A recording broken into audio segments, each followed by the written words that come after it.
আয়ান, তুমি এখানে কি করছো? আয়ান, এতদিন কোথায় ছিলে? ম্যাম, আমার ইন্টারভিউ নিন। ব্যক্তিগত কথা না বললে খুশি হইতাম। আমি এখানে ইন্টারভিউ দিতে এসেছি। পার্সোনাল ব্যাপারের কোনো কিছু জিজ্ঞেস করবেন না। সরি মিস্টার আয়ান সাহেব, তা আপনি এই চাকরি কেন নিতে চাচ্ছেন? অন্যের ঘাড়ে বসে আর কতদিন খাবো? এইবার নিজের কিছু করা উচিত, তাই চাকরিটা করতে চাই। পড়াশোনার খরচ চালানো, নিজেরও খরচ আছে। নদী আয়নকে আর কিছু প্রশ্ন করতে লাগলো। আয়ন সব প্রশ্নের উত্তর দিতে লাগলো। নদী ইন্টারভিউ নেওয়া শেষ করে বলে, আসতে পারেন, পরে জানিয়ে দেওয়া হবে। ধন্যবাদ ম্যাম। আয়ন উঠে চলে যেতে লাগলো। নদী আয়নের দিকে অসহায় চোখে তাকিয়ে থাকতে লাগলো। ম্যানেজার আরেকজনকে পাঠালে নদী নিজের ভাবনার জগৎ থেকে বের হয়ে ইন্টারভিউ নিতে লাগলো। এক এক করে সবার ইন্টারভিউ নিতে লাগলো। নেওয়া শেষ হলে নদী ক্লান্ত হয়ে বারান্দায় চলে গেল। বাইরের দিকে তাকিয়ে ভাবতে লাগলো। আয়ান আমার উপর এখনো রেগে আছে। রাগ করার কথা, আমি ওর সাথে অনেক অন্যায় করছি। আয়ানকে চাকরিটা দেওয়া উচিত। নদী কথাগুলো ভাবতে লাগলো। 7 দিন পর আয়নের ফোনে SMS আসলে আয়ন মুচকি হাসি দিয়ে বলে, আলহামদুলিল্লাহ, অবশেষে চাকরিটা পেয়ে গেলাম। যাই হোক, রাগ করে চাকরি ছেড়ে দেওয়া যাবে না। টাকার দরকার আছে, সামনে ফর্ম ফিল আপ করা লাগবে, অনেক টাকার ব্যাপার। আয়ন কথাগুলো বলতে লাগলো। 2 দিন পর আয়ন রেডি হয়ে অফিসে চলে গেল। আয়ন নদীর কেবিনের সামনে গিয়ে বলল, ম্যাম, আসবো? জি আসেন, ওয়েলকাম আপনাকে। ধন্যবাদ ম্যাম। ম্যানেজারের সাথে দেখা করেন, উনি আপনাকে সব কাজ বুঝিয়ে দেবে। Okay ma'am. আয়ন কেবিন থেকে বের হয়ে গেল। ম্যানেজার রুমের সামনে পড়ল। ম্যাম, আসবো? হ্যাঁ আয়ান সাহেব আসেন। আয়ন ভিতরে চলে গেল। রাইসা বসতে বলল। আয়ন বসলো। আয়ন বলে উঠল, আমার কাজটা বুঝিয়ে দিতে বলছে ম্যাম। একটু অপেক্ষা করো। আয়ন বসে থেকে অপেক্ষা করতে লাগলো। 10 মিনিট পর বারান্দা থেকে এসে আয়নকে বুঝিয়ে সবকিছু বলতে লাগলো। আয়ন বলে উঠল, ওকে ম্যাম, ধন্যবাদ। সাবধান, ম্যাম কিন্তু অনেক রাগী, কাজ ঠিকভাবে করো। ঠিক আছে ম্যাম। আয়ন রাইসার কেবিন থেকে বের হয়ে নদীর কেবিনের দরজা খুলে অনুমতি নিবে। আয়নের বুকের ভিতর ঢুক করে উঠল। নদী তাড়াতাড়ি করে ওর বয়ফ্রেন্ড রনিকে সরিয়ে দিল। আয়ান বলে ওঠে, সরি ম্যাম। ও হট করে দরজা খোলার সাহস কে দিয়েছে তোমাকে? নক করে দরজা খুলতে হয়ে পারো না? সরি, বুঝতে পারি নাই। মুডটাই নষ্ট করে দিলে। রনি চুপ করবে? আয়ান, ভেতরে আসেন। ম্যাম, আপনারা থাকেন, ফ্রি হইলে আমাকে ডাক দিয়েন। সমস্যা নাই, আপনি আসেন। আয়ন ভিতরে গেল। নদী আয়নকে বলল। ফাইলগুলো গুছিয়ে রেডি করে দাও। আয়ন ফাইলগুলো নিয়ে সোফায় বসলো। টেবিলের উপর রেখে এক এক করে দেখতে লাগলো। আয়নের চোখের কোণায় এক ফোঁটা পানি গড়িয়ে পড়ল। আয়ন সাথে সাথে তা মুছে ফেল। নদী আয়নের চোখে পানি দেখে নিজের অজান্তেই বুকের ভিতর ধক করে উঠল। রনি বলে ওঠে, এই ছেলে, বাইরে গিয়ে ফাইলগুলো দেখো। বাহিরের কোথায় বসে কাজ করব? আমি আপনাদের দিকে তাকাচ্ছি না, আমি নিচের দিকে তাকিয়ে আছি। কাজ বাদে অন্যদিকে তাকানোর সময় আমার নাই। এত বড় সাহস, বেয়াদবের মতো কথা বলছোস। মাফ করবেন। আয়ন নিচের দিকে তাকিয়ে থেকে কাজ করতে লাগলো। আয়নের চোখের কোণায় পানি টলমলো করতে লাগলো। রনি নদীর কোমর ধরে টেবিলের উপর বসিয়ে দিল। নদীর মুখে হাত দিয়ে বলে, তোমার গালগুলো ইচ্ছে করছে একদম খেয়ে ফেলে। তুমি এত সুন্দর কেন? তোমাকে যত দেখি ততই যেন প্রেমে পড়ে যাই। আয়ান রাগের সামনে থাকার গ্লাসটা পানি খেয়ে চেপে ধরল। রনি নদীকে কিস করতে যাবে, সাথে সাথেই আয়ান হাতের চাপে গ্লাস ভেঙে যাওয়ার শব্দ পেয়ে নদী চমকে উঠল। পিছনে তাকাতেই আয়নের হাত রক্ত দেখে আয়ন হাত সাথে সাথে মুছতে লাগলো। নদী রনিকে সরিয়ে দিয়ে টেবিলের উপর থেকে নেমে আয়নের হাত ধরতে যাবে। আয়ন সাথে সাথেই বলে ওঠে, সরি ম্যাম, গ্লাসটা ভেঙে ফেলার জন্য। আপনার পেমেন্ট থেকে গ্লাসের দাম রেখে দিয়েন, আমি হাত ধুয়ে আসছি। হাত দাও বলছি। হাতের ভেতরে কাজ ঢুকে গেছে, বারবার সার দিয়ে মুছো। কাচের টুকরোর সাথে তো আরো ক্ষত যাচ্ছে। নদীর কথা শুনে আয়ন চোখের পানি গড়িয়ে পড়তে লাগলো আর হাসতে লাগলো। হা হা। ম্যাম, হাতের ক্ষত থেকে বুকের ভিতরে ক্ষতটা তীব্র ব্যথা, সেইটা সহ্য করতে পারলে এটা তো কিছুই না ম্যাম। ম্যাম, আপনার ওয়াশরুমে গেলাম। কথাটা বলে ওয়াশরুমের দিকে চলে গেল। নদী চুপ করে আয়নের চলে যাওয়ার দিকে তাকিয়ে দেখতে লাগলো। রনি বিরক্ত হয়ে বলে, এই ছেলেকে তোমার চয়েস করা লাগলো? মেয়ে কোনো এমপ্লয়ও নিতে পারো নাই? আর ছেলেটাই কি পাগল নাকি? হাত দিয়ে চাপ দিয়ে গ্লাস ভাঙলো। আমার তো মনে হয় ওর মাথা সমস্যা আছে। কাজ করতে দিয়ে সেখানে এইসব করছে, আবার বলে মনের খাত। পাগল ছাগল কোথাকার। জাস্ট শাট আপ রনি, এখান থেকে যাও, ভালো লাগছে না, কাজ করতে দাও। মানে কি? তুমি আমার উপর রাগ করে দেখাচ্ছ? আরে তুমি নিজেই বলছো আজকে তুমি আমাকে কিস করতে দিবে, আমার বার্থডের জন্য যা চাইবো তাই দিবে, তাহলে এখন এইসব কি? বলছি এখন ভালো লাগছে না, যাও, কাজ করতে দাও, অনেক কাজ আছে। আর দেখো, বিয়ের আগে এসব করা আমার পক্ষে সম্ভব না। আমার এসব ভালো লাগছে না। নদী, রাগ কিন্তু হচ্ছে। প্লিজ রনি যাও, কাজ আছে, বুঝতে পারছো না কেন? রাতে তোমার জন্মদিনের পার্টি, সেখানে যেতে তো তাড়াতাড়ি করতে হবে। ওকে ছেড়ে দিলাম। রনি কথাটা বলে বের হয়ে গেল আর মনে মনে ভাবতে লাগলো। শালি এতদিন রিলেশনে একটু কাছে আসতে দেয় না। কত মেয়ে আমার জন্য পাগল, আর এই শালির ভাব কত। পার্টিতে একবার আয়, তোর দেমাগ ভেঙে দেব। অনেক সহ্য করেছি, আর না। রনি কথাগুলো বলে চলে গেল। রনি আয়ন ওয়াশরুম থেকে ফ্রেশ হয়ে বের হলো। আয়ন কাগজের দিকে তাকিয়ে দেখে কাগজের কানিতে রক্ত লাগছে। আয়ন তো বলতে লাগলো, সরি ম্যাম, প্রথম দিনে গন্ডগোল করে দিলাম। আমি এইটা অন্য কাগজে ফিল আপ করে দেই। নদী কিছু না বলে ফার্স্ট এইড বক্স বের করে নিয়ে এসে আয়নের কাছে গিয়ে বসলে আয়ন সাথে সাথেই উঠে বলে, ম্যাম কি করছেন? আমার সাথে বসছেন? বসো।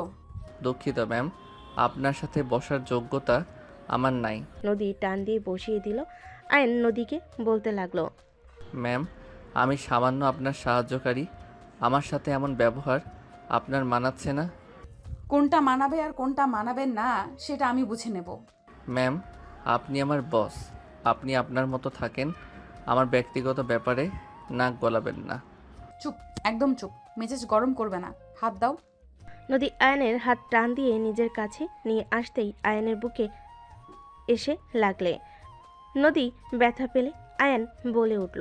সরি ম্যাম, আমি বুঝতে পারি নাই আপনি আমাকে জোর করছেন। নদী বুকে এক হাত রেখে আয়নের হাত ধরে বলল। চুপ করে থাকবে প্লিজ। আয়ন চুপ করে বসে থাকলো। নদী আয়নের হাতের কাছের টুকরোগুলো বের করতে লাগলো। আয়ন নড়ে উঠল। নদী ফো দিতে লাগলো আর বের করতে লাগলো। কাছের টুকরোগুলো বের করে পরিষ্কার করে দিতে লাগলো। রাইসা অনুমতি নিয়ে ভিতরে আসলে অবাক হয়ে যায়। রাইসা বলে ওঠে, আয়ান, কি হয়েছে আপনার? আর ম্যাম, আপনি কেন করছেন? আমার কাছে দিন, রনি স্যার জানলে অনেক রেগে যাবে। রাইসা নদীকে তুলে দিয়ে আয়নের হাত পরিষ্কার করতে লাগলো। রাইসাকে আয়নকে এভাবে স্পর্শ করতেই দেখি নদীর রাগ হতে লাগলো। আয়ন রাইসার দিকে তাকিয়ে বলে, ম্যাম আপনি ছাড়েন। এভাবে হাত কাটলো কিভাবে? হুট করে কেটে গেছে। আয়ন রাইসার কথা বলতে লাগলো। রাইসা আয়নের হাতে ব্যান্ডেজ করে দিয়ে উঠে বলতে লাগলো। ওইখানে টাইপিং করে নিলে হবে। আহ, রাইসা ঘুরে উঠে কথা শেষ করতে পড়ে গেল। আয়ন তাড়াতাড়ি রাইসাকে তুলে বলে, ম্যাম দেখে হাঁটবেন না, আপনার হাঁটু দিয়ে তো রক্ত পড়ছে। কাজ ঢুকে গেছে নাকি? রাইসা কান্না করতে লাগলো। নদী আয়নের রাইসার কাছে আসলে আয়ন কোলে তুলে নিয়ে সোফায় বসিয়ে দিল। আয়ন নদীকে বলল, আমি বাহিরের দাঁড়াই, আপনি ওনার পাটা দেখেন, রক্ত পড়ছে, মনে হয় কেটে গেছে। কি বলছো? ম্যাম আমার পায়ে হাত কেন দিবে? আমি ঠিক আছি। কান্না করছে আবার বলে ঠিক আছে। আমি দেখছি। আপনার পায়ে ঢুকবে, ওই পাশ দিয়ে আসেন। আয়ন কাছের টুকরো পরিষ্কার করতে চাইলে নদী বলে, আরও হাত কাটতে ইচ্ছে হয়েছে নাকি? যাও বাহিরে, সরি মানে যান। আয়ন বাহিরে চলে গেল। নদী রাইসার পায়ের উপরের দিকে প্যান্ট তুলে দেখে অল্প চিড়ে গেছে। নদীকে বাধা দিলে রাইসার কোনো কথা না শুনে ব্যান্ডেজ করে দিল। নদী পিয়নকে জানিয়ে দিল। পিয়ন এসে কাজগুলো পরিষ্কার করে চলে গেল।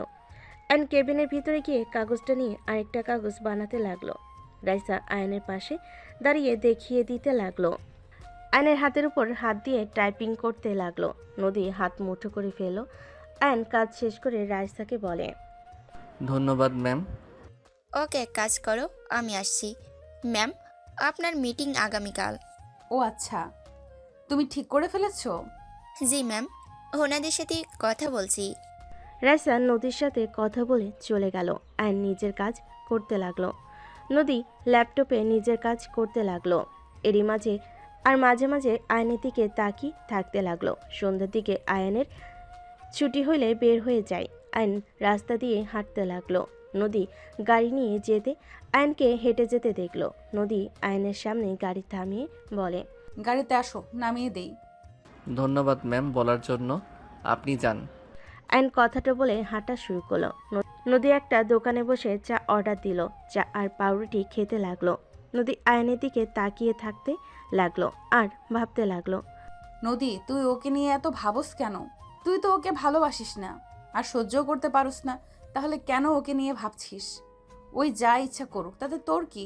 তুই তো রনিকে ভালোবাসিস। তাড়াতাড়ি ওকে ডিভোর্স দিয়ে দিতে হবে। এই বিয়ে তো জোর করে দেওয়া হয়েছিল। নদী কথাগুলো ভাবতে ভাবতেই ড্রাইভারকে চলে যেতে বলল। নদী চলে গেল। আয়ন চা পাউরুটি খেয়ে বিল দিয়ে রাস্তা দিয়ে হাঁটতে লাগলো। ব্রিজের উপর উঠে বসে পড়লো। বসে থেকেই ভাবতে লাগলো। ফ্ল্যাশব্যাক। তুই নিজেকে কি ভাবস? আমার স্বামী, আমি তোমাকে স্বামী হিসেবে মানি না। আমি মরে গেলেও তোকে আমার স্বামী হিসেবে মানবো না। আমি তোকে পছন্দ করি না, জীবনে করবও না। দয়া করে আমার লাইফ থেকে চলে যা। নদী, আমি তো তোমাকে বিয়ে করতে চাই নাই। আমাকে ব্ল্যাকমেইল করে তোমার সাথে বিয়ে দিয়েছে। আমি সত্যি তোমার সাথে কিছু করি নাই। তুমি অজ্ঞান হয়ে গেছিলে। আমি তোমাকে জাস্ট আমার ঘরে জায়গা দিয়েছিলাম। তাহলে তো হয়ে গেল। আমিও তোকে ভালোবাসি না, তুইও না। তাহলে দয়া করে আমার পেছনে পেছনে আসিস না। ডিভোর্স লেটার দিলে সাইন করে দিস। তুমি অসুস্থ, এভাবে এখান থেকে যাওয়া তোমার ঠিক হবে না। আমি তোমার থেকে স্ত্রীর অধিকার চাইবো না। তুমি আমার উপর বিশ্বাস রাখতে পারো। আমি এক মুহূর্ত এখানে থাকবো না। তোকে আমার বিশ্বাস হয় না। আমি তোমার স্বামী, আর আমি যখন বলছি আমি তোমার কাছেও যাব না। Just shut up. আমি তোকে স্বামী হিসেবে মানি না, কতবার বলবো? মানতে হবে না, জ্বরওয়ালা মানুষ শুয়ে থাকেন। অ্যান কথাগুলো বলে ঘর থেকে বের হয়ে গেল। হঠাৎ অ্যান ভাবনার জগৎ থেকে বের হয়ে দেখে ওর সামনে একটা বাচ্চা ছেলে এসে বলছে, ভাইয়া আমাকে কিছু টাকা দিবেন, অনেক ক্ষুধা লাগছে, আমি 4 দিন ধরে কিছু খাই নাই। অ্যান ছেলেটাকে বলে। তোমার বাবা মা নাই? অ্যানের কথা শুনে ছেলেটা বলে, আমার মা মারা গেছে, বাবা বেঁচে আছে কিন্তু সেই নতুন মা নিয়ে এসেছে, সেই আমারে বাসা থেকে বের করে দিছে। ছেলেটাকে 20 টাকা বের করে দিয়ে বলে, আমার কাছে এই 20 টাকা আছে, আর কোনো টাকা নাই। আয়নের কথা শুনে ছেলেটা খুশি হয়ে বলে, ধন্যবাদ ভাইয়া। বলে আয়ন ছেলেটাকে 20 টাকা বের করে দিয়ে বলে। আয়ন বলে চলে গেল। আয়ন উঠে ব্রিজের গ্রিল ধরে আকাশের দিকে তাকিয়ে থাকতে লাগলো। রাত 1টা পর্যন্ত ওখানে বসে থাকলো। আয়ন উঠে হাঁটতে লাগলো। হঠাৎ একজনের সাথে ধাক্কা লাগলো। আয়নের ধাক্কা খেয়ে মেয়েটা সোজা আয়নকে নিয়ে পড়ে গেল। আয়ন মাথায় ব্যথা পেল।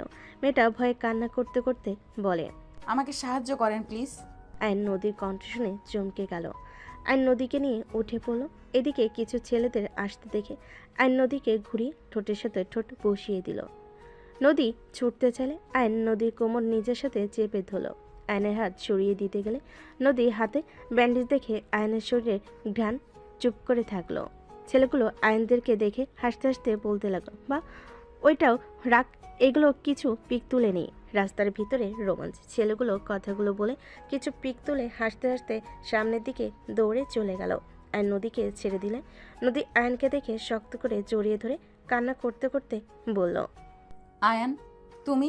আমি তো ভয় পেয়ে গেছিলাম। আয়ন নদীকে সরিয়ে দিয়ে পাজকলে তুলে নিল। নদীকে নিয়ে হাঁটতে লাগলো। নদী আয়নের গলা জড়িয়ে ধরে অঝরে কান্না করতে লাগলো। আয়ন ওইখান থেকে হেঁটে সোজা ওর বাসায় নিয়ে গেল। দরজার সামনে নামিয়ে দিয়ে সেকল খুলে দিয়ে বলল, ভিতরে আসেন। আপনার বাসায় যাওয়ার জন্য গাড়ি এখানে পাওয়া যাবে না, অনেক রাত হয়ে গেছে। এখানে রাতটা থেকে যান, আর না হয় আপনার ড্রাইভারকে কল দেন। আয়ন কথাগুলো বলে ঘরের ভিতর ঢুকে পড়ল। নদী ঘরের ভিতরে ঢুকে সোজা আয়নকে পিছন থেকে জড়িয়ে ধরে হাউমাউ করে কান্না করতে লাগলো আর বলতে লাগলো, আয়ান, আমাকে ক্ষমা করে দাও। আমি যার জন্য তোমাকে এত কষ্ট দিয়েছি, অপমান করেছি, সেই মানুষটা আজ আমার ইজ্জত কেড়ে নিতে চেয়েছিল। এইটা আমার পাপের শাস্তি। হাজব্যান্ড থাকতেও আমি বয়ফ্রেন্ডকে আপন ভেবেছি। তুমি আমাকে ক্ষমা করে দাও প্লিজ। আয়ন পিছনের দিকে ঘুরে নদীকে সরিয়ে দিয়ে বলে, কান্না থামান। আমার ঘরে খাবার নাই, যে খাইতে দিব। ফ্রেশ হয়ে শুয়ে পড়েন, আর না হয় আপনার ড্রাইভারকে কল দিয়ে আসতে বলেন। আমি কোথাও যাব না, আমার খাবার লাগবে না। আয়ান, দয়া করে আমাকে ক্ষমা করে দাও। আমি তোমার পায়ে পড়ছি, আমাকে একবার ক্ষমা করে দাও। আমি তোমার ভালো স্ত্রী হয়ে সারা জীবন কাটিয়ে দেব। আমি তোমাকে নিয়ে আমার ফ্যামিলির কাছে যাব। আমাদের বিয়ে হয়েছে, আমি সবাইকে বলে দেবো। আয়ান প্লিজ আমাকে ক্ষমা করে দাও। আয়ন সাথে সাথে নদীকে বলে, কি করছেন? আপনাকে কিছু বলতে হবে না। আপনার উপরে আমি রেগে নেই ম্যাম। দয়া করে এইসব কথা রাখেন। মাথা ব্যথা করছে। আপনার ড্রাইভারের নাম্বারের কল দেন। আমার ফোন নেই, কোথায় পড়ে গেছে আমি জানি না। ও আচ্ছা, তাহলে আর কি করবেন? এখানে থাকতে হবে। আমার ফোনে টাকা নাই। ওয়েট, আমি চৌকিটা পরিষ্কার করে দেই। আয়ন কাটা অবস্থায় হাত দিয়ে কাজ করতে গেলে আয়নের হাত থেকে বিছানার চাদর নিয়ে বলল, আমি করছি। কাটা হাত নিয়ে কাজ করতে হবে না, তুমি তো ব্যথা পাবে তো। হা হা, হাসি আসছে। আমি জানি কেন হাসছো। I am sorry Ayaan. এত সরি বলেন না তো। আয়ন কথাটা বলে পাটি নিয়ে এসে মেঝেতে বিছিয়ে দিয়ে ব্যাগ মাথার নিচে দিয়ে শুয়ে পড়ল। নদী আয়নকে বলল, আয়ান আমার সাথে শুয়ে পড়ো, নিচে সাপ পোকা কামড় দিতে পারে। কিছু হবে না। আপনি ঘুমান আর দয়া করে কান্না করবেন না। মাথায় যন্ত্রণা করছে। আমি মাথায় হাত বুলিয়ে দিব। লাগবে না, দয়া করে শুয়ে পড়েন তো। কথা বলেন না। মাথা ব্যথায় ভালো লাগছে না কথা বলতে। আয়ন কথাগুলো বলেই ঘুমিয়ে গেল। সকালে আয়নের ঘুম ভাঙলে দেখে নদী ওর বুকের উপর মাথা দিয়ে জড়িয়ে ধরে শুয়ে আছে। আয়ন নদীকে আস্তে আস্তে ডাকতে লাগলো। নদীর ঘুম ভাঙলে দেখে আয়ন ডাকছে। নদী আয়নের বুকের উপর থেকে উঠে বলে, তোমার জ্বর নাকি? শরীরে তো গরম কেন? নদী আয়নের কপালে হাত দিয়ে চেক করে দেখে বলল, তোমার তো জ্বরে শরীর পুড়ে যাচ্ছে। আমার কথা ভাবা লাগবে না। আর উপরে শুয়ে থাকা বাদ দিয়ে আমার কাছে কেন শুয়ে পড়ছিলেন? হাজবেন্ড নিচে শুবে আর আমি উপরে ঘুমাবো? ন্যাকামি করবেন না দয়া করে। যাই হোক, ফ্রেশ হয়ে নিবেন, চলেন। আয়ন নদীকে তুলে রুম থেকে বের হয়ে কলপারে নিয়ে গেল। ডান হাত দিয়ে কল চাপ দিয়ে পানি বের করতে লাগলো। নদী হাত মুখ ধুয়ে বলে, তুমি ধুয়ে নাও, আমি পানি চেপে দেই। লাগবে না। আয়ন ডান হাত দিয়ে চাপ দিয়ে পানি ধরতে গেলে আগের পানি পড়ে যেতে লাগলো। নদী হাতে পানি নিয়ে আয়নের মুখ ধুয়ে দিতে লাগলো। আয়ন কিছু বলল না। আয়নের হাত মুখ ধোয়া হয়ে গেলে বলল, ধন্যবাদ ম্যাম। ম্যাম কেন বলছো? আমি তোমার বউ, আমাকে নাম ধরে ডাকতে পারো। আপনি আমার বস। এটাই আপনার সাথে আমার সম্পর্ক। অন্য কোনো সম্পর্ক আমাদের নাই। আয়ন কথাটা বলে চলে গেল। তোয়ালে হাতে নিয়ে নদীকে দিয়ে বলল, মুছে নেন, মুছে এখান থেকে চলে যান। আমি তোমাকে নিয়ে এখান থেকে যাব। আমি যাব না, আপনি চলে যান। আমি তোমাকে ছাড়া যাব না, বলছি না? আপনার অফিসের সময় হয়ে গেছে, যান। বললাম তো যাব না। ওকে, পড়ে থাকেন, আমি অফিসে গেলাম। অ্যান শার্ট খুলতেই নদী লজ্জের পিছনে ঘুরে তাকালো। অ্যান শার্ট পরতে লাগলো। দু হাত দিয়ে বোতাম লাগাতে হাতে অল্প ব্যথা পেল। প্যান্ট চেঞ্জ করতে চাইলে নদীকে বলে, ওই দিকে ঘুরে তাকিয়ে থাকেন, পিছনে তাকাইয়েন না। ঠিক আছে। অ্যান প্যান্ট চেঞ্জ করে নিতে লাগলো। চেঞ্জ করে নদীকে কিছু না বলে বের হয়ে গেল। নদী আয়নকে বলতে লাগলো, ওরা যদি আবার আসে আমাকে একা রেখে চলে কেন যাচ্ছ? আমাকে সময় মতো অফিসে যেতে হবে। অফিসের বস না থাকলে বকা কে দিবে? রাইসা ম্যাম আছে। কত ম্যাম আছে? আমাকে নিয়ে চলো, আমি এখানে একা থাকবো না, ভয় লাগে। আসেন। আয়ন ঘরের শেকল লাগিয়ে দিয়ে নদীকে নিয়ে হাঁটতে লাগলো। আয়ান বলে ওঠে, কষ্ট করে হেঁটে যেতে হবে। আমার কাছে 1 টাকাও নাই যে গাড়ি ভাড়া করব। তোমার কাছে টাকা নাই আমাকে একবারও বলো নাই কেন? আপনি কে যে আপনাকে বলতে হবে? তাই বলে না খেয়ে থাকবে নাকি? আর এতদিন কোথায় ছিলে? আপনাকে কোনো কিছু বলতে আগ্রহী না আমি। আয়নের পাশ দিয়ে ওর ফ্রেন্ড গেল। আয়ন বলে ওঠে, রাকিব। অফিসে যাস নাকি? এই শোন, 50 টাকা হবে? আছে। দে, আমি বেতন পাইলে দিয়ে দিব। আমি তোকে বলেছি এখন দিতে। না মানে, টাকা চাইতে শরম লাগে। ফালতু আমার সামনে ন্যাকামি করবি না। আমি তোর ফ্রেন্ডই নই। আয়ন রাকিবের হাত থেকে টাকা নিয়ে বলল, ধন্যবাদ দোস্ত, এই দিন এইটা দিয়ে বাসায় চলে যান। লাগবে না। নিতে বলছি, নেন। কইলাম তো যাব না, তোমার সাথে হেঁটে যাব। আমার এত ন্যাকামি ভালো লাগছে না। এই নেন, যান চলে। কে রে এটা? কেউ না, তুই যা, আমি যাচ্ছি। আয়ন নদীর হাতে টাকাটা দিয়ে হাঁটা শুরু করে দিল। নদী ওর পিছনে যেতে নিবে, তখন আর সামনে দিয়ে গাড়ি থামলে। নদী চলে গেল। আয়ন অফিসে চলে গেল। অফিসে গিয়ে নদীর কেবিনে গিয়ে বসে থাকতে লাগলো। কেবিনটা গোছাতে লাগলো। গোছানো শেষ করে সোফায় বসে থাকতে লাগলো। নদী 10টার দিকে অফিসে আসলে আয়ান উঠে সালাম দিল। নদী আয়ানকে বলল, এগুলো খেয়ে নাও। ম্যাম, আপনি বস হয়ে নাটক করবেন না তো? যা বলছি তাই করো। এত ন্যাকামি করলে আমি আপনার অফিসের জব ছেড়ে দিব। না খেয়ে থাকবে নাকি? গতকাল সন্ধ্যায় চা একটা রুটি খাইছো। দেখো তাড়াতাড়ি খেয়ে নাও, মাথা ঘুরে পড়ে যাবে না খেয়ে থাকলে। এত ভাবা লাগবে না। নদী আয়নের কাছে আসলে আয়ন চলে যেতে নিলে আয়নের হাত ধরে টান মেরে বসিয়ে দিয়ে আয়নের কোলে বসে আয়ন ভেবাচাকা খেয়ে গেল। নদী খাবার হাতে নিয়ে আয়নের মুখের দিকে এগিয়ে দিলে আয়ন মুখ ঘুরিয়ে নিলে নদী আয়নের গালে কিস করে বলে, আমার পিচ্চি বরটা একটু দেখি, এই দিকে ঘুরো না বাবু। ওই যান দেখি একটু। নদীর মুখে বাবু জান ডাক শুনে রাগে সরিয়ে দিয়ে বলে, একদম আমাকে বাবুজান বলবেন না। আপনার বয়ফ্রেন্ডকে গিয়ে বলেন আমি কারো কিছু হই না। আয়ন রেগে অফিস থেকে বের হয়ে যাবে। তখনই রাইসা ভেতরে ঢুকতেই আয়নের সাথে ধাক্কা লেগে পড়ে যাবে। অ্যান্ড সাথে সাথে রাইসাকে হিরোদের মতো ধরে ফেল। দুজন একে অপরের চোখের দিকে তাকিয়ে আছে। নদীর রাগ হতে লাগলো। রাইসা, রাইসার সাথে সাথে ভাবনার জগৎ থেকে বের হইলে আয়ন রাইসাকে ছেড়ে দিল। রাইসা আয়নকে বলল, আয়ান কোথাও যাও, এইদিকে আসো। আয়ন রাইসার সাথে গেল। রাইসা বলে ওঠে, ম্যাম, আপনি 11টার দিকে চলে আসেন। আমি আয়ান ওইখানে মিটিংয়ের জন্য রেডি করতে গেলাম। আপনি যান, আয়ান আমার সাথে যাবে। ঠিক আছে, তাহলে আয়ান সব কিছু রেডি করে ম্যামের সাথে চলে আসো। রাইসা চলে গেল। নদী আয়নের হাত ধরে চেয়ারে বসিয়ে দিয়ে বলল, আমি ভুল করছি, এই জন্য এই না যে আমি আমার বয়ফ্রেন্ডকে বাবু জান বলছি। দেখলাম তো যে মানুষ বয়ফ্রেন্ডকে কিস করতে দেয়, সেই মেয়ে যে আর কি কি করছে সেটা আমাকে আর বোঝাতে হবে না। কি বলতে চাও তুমি? আমার বয়ফ্রেন্ডের সাথে আমি নোংরামি করছি? তো কি, কতবার শারীরিক সম্পর্ক করছেন সেখানে বলেন আপনি বাবুজান বলেন না। আমার কপালে কি বোকা লেখা আছে নাকি? আর কি বলেন আপনার বয়ফ্রেন্ড রেপ করতে দিয়েছিল? So funny. আয়নের কথা শুনে নদীর রাগ কন্ট্রোল করতে পারল না। থাপ্পড় মারল ঠাস ঠাস করে।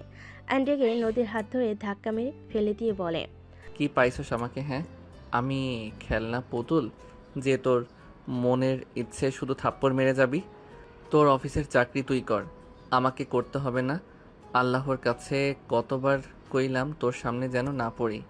সেই তোর অফিসে চাকরি হলো, যত সব ফালতু কপাল নিয়ে জন্মগ্রহণ করছি, সব সময় খালি ঝামেলা লেগে থাকে। আয়ন রেগে কথাগুলো বলে বের হয়ে গেল। নদী চেয়ারের সাথে কপালে ব্যথা পেয়ে ওইখানেই অজ্ঞান হয়ে গেল। আয়ন অফিস থেকে বের হয়ে রাস্তা দিয়ে আনমনে হাঁটছিল। হঠাৎ করে আয়নের সামনে একটা গাড়ি এসে থামলো। আয়ন কিছু বলার আগে কয়েকজন জোর করে আয়নকে তুলে ফেলল। 3 সপ্তাহ পর। ম্যাম, হুট করে ছেলেটা উধাও হয়ে গেল, কোনো খোঁজ খবর নাই। ওনার ঠিকানায় গেলাম, কেউ বলতে পারে না। বাদ দাও, যাই হোক সবাইকে ছুটি দিয়ে দিও, আমি বের হচ্ছি। নদী বের হয়ে গেল। গাড়ি নিয়ে সোজা বাসায় চলে গেল। ফ্রেশ হয়ে রেডি হয়ে বাবা মা ভাই বোনের সাথে বের হয়ে গেল। সন্ধ্যার ভিতরে নদীর আব্বুর বড় চাচার বাড়ির সামনে গিয়ে নামলো। 5 জন বাসার ভিতরে গেল। দেখে একজন ফুলদানি টি টেবিলে বাড়ি দিয়ে বলছে, আমি বলছি না আপনাদের সাথে আমি থাকবো না, বারবার কেন আমাকে এখানে নিয়ে আসেন? আমি কতবার বলবো আমি আপনাদের কারোর সাথে সম্পর্ক রাখতে চাই না। দুর্নীতিবাজ সাথে সম্পর্ক রাখার থেকে না খেয়ে মস্ত্রা যাওয়া ভালো। আইন কথাগুলো বলে পিছনে ঘুরে চলে যেতে নিবে। আইন নদী দুজনকে একে অপরকে দেখে চমকে গেল। নদী আইনকে বলল, আপনি এখানে? না থেকে মরে যাওয়া ভালো। এক ঝামেলা শেষ করতে না করতে আবারও আপনি চলে আসলেন। শাট আপ, আমি তোমার পেছনে আসি নাই। তুমি যেখানে ইচ্ছা যাও, এতে আমার কি? আমি এখানে আমার বড় দাদুর বাসায় বেড়াতে এসেছি। কি? কে আপনার দাদু? আয়ান, কি হচ্ছে? নদী মামুনির সাথে বাজে ব্যবহার করবে না। আমাদের সাথে করছো, কিছু বলি নেই দেখে মাথায় উঠো না। এই ছেলেটা তোর ছেলে? হ্যাঁ ভাবি, মামুনি ভিতরে আছেন। আইনকে দেখলে নদীর রাগ হতে লাগলো। নদী নিজের রাগ কন্ট্রোল করতে না পেরে চলে যেতে নিয়ে না গিয়ে আবার পিছনে কয়েকবার পিছিয়ে এসে আইনের গালে ঠাস ঠাস করে থাপ্পড় মারল। সবাই চমকে গেল। নদীর থাপ্পড় খেয়ে আইন হাত দিয়ে গাল চেপে ধরে বলল, এইটা কি করলেন? আপনার এত বড় সাহস কে দিয়েছে আমাকে মারার? সাহস কোথা থেকে পেলেন? নদী রেগে বলে। আয়নের আগুন ধরে নিচের দিকে নামিয়ে দিয়ে বলল, একদম আমার সামনে আঙুল নাড়িয়ে কথা বলবে না। তোমাকে কেন থাপ্পড় মারছি ভালো করে ভেবে দেখো। তুমি আমাকে ভুয়া পরিচয় দিয়েছো, তুমি আমাকে প্রতিনিয়ত ঠকিয়েছো। নদী কথা শুনে আয়ন হাসতে লাগলো। ঠকিয়েছি আমি? নিজে একটু ভেবে দেখেন তো আসলে কে কাকে ঠকিয়েছে। ম্যাম, আমি যেমন আমি সেইটাই আপনাকে দেখেছি। আমি এই ফ্যামিলিতে থাকি না, আমি আমার মতো চলতে ভালোবাসি। আমি এইসব অন্যায়কারীদের খাবার খেয়ে বাঁচি না, নিজের ইনকামে নিজে চলার চেষ্টা করি। ওই কিসের অন্যায় রে? কি বলতে চাও? হ্যাঁ, ম্যাম আপনার অফিস না, চিল্লাবেন না। নদী, তুই আয়ানকে চিনিস? খুব ভালো করে চিনি। বাহ, আপনি আবার আমাকে ভালো করে চেনেন, শুনে ভালো লাগছে। ভাইয়া প্লিজ থামো না, এমন করো না। ভাইয়া প্লিজ যেও না এই বাসা থেকে। আতিয়া আয়নের কাছে এসে জড়িয়ে ধরলো। নদী আয়নকে বলল, ন্যাকামি না করে এখান থেকে গেলে কি হয়? না খেয়ে থাকো, তারপর এত জেদ কিভাবে আসে? ম্যাম কতবার বলবো আমার পার্সোনাল ব্যাপারে নাক গলাবেন না। আয়নের কথা শুনে নদী রেগে বলে, তুমি কি বলতে চাও? তোমার কিসের পার্সোনাল ব্যাপার? তুমি ভুলে যাও না আমি কে। মানি না। আর কোনো কথা আছে? আয়ন চলে যেতে নিলেই নদী আয়নের কলার ধরে টেনে নিজের দিকে ঘুরিয়ে বলে, তুমি না মানার কে? তুমি এই বাসা থেকে এক পাও যেতে পারবে না।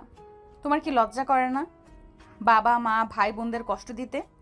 এত ভালো মানুষ তুমি, নিজে কত অন্যায় করেছো, সেই সব কি তোমার চোখে পড়ে না? আমি কি অন্যায় করলাম? তুমি নিজেই ভেবে দেখো তুমি কি করতে চাইছো, কি করছো। আর তুমি কি বলো ওনারা অন্যায় করে টাকা ইনকাম করছে? একবার ভেবে দেখো তো, এই দুনিয়াতে টাকা ছাড়া চলা কি সহজ? এইসব ওনারা কার জন্য করছে? তোমাদের জন্যই তো নাকি? তুমি এত যে ভাব করছো, তুমি ভেবে দেখো তোমার কাছে শূন্য টাকা আছে, সামান্য চা খাওয়ারও টাকা নাই, না খেয়ে অফিস করো, কলেজে যাও, তারপরও বলবে টাকার কোনো দরকার নেই। কলেজে ফি টাকা কিভাবে জোগাড় করবে? টাকা ছাড়া কোথাও ভর্তি হতে পারছো তুমি? তোমার সাথে তো আমি। নদী আর কিছু না বলে থেমে গেল। আয়ন নদীর কথাগুলো শুনে কিছুটা নরম হয়ে গেল। আয়ন বলে ওঠে, দেখেন আমি জানি টাকার অনেক দরকার আছে। ওনার বাপের জন্য একটা ফ্যামিলি শেষ হয়ে গেছে। মিথ্যাকে উনি সত্যি বানিয়ে সত্যিকে মিথ্যা বানিয়ে দিয়েছিল। সেখানে বলবেন ওনাদের টাকা আমাকে চলতে হবে। আয়ান, আমার আব্বায় ভুল করেছিল, তার শাস্তি উনি কি কম পেয়েছে? উনি তো নিজের ভুল বুঝে নিজেকে শুধরে নিয়েছে। আর তুই বলছিস ওনার অন্যায় টাকা এই সংসার চলে না। আমার নিজস্ব কোম্পানি আছে, তোর চাচু একজন ডাক্তার, তোর আম্মু একজন প্রফেসর। এখানে অন্যায় টাকা কোথা থেকে আসে?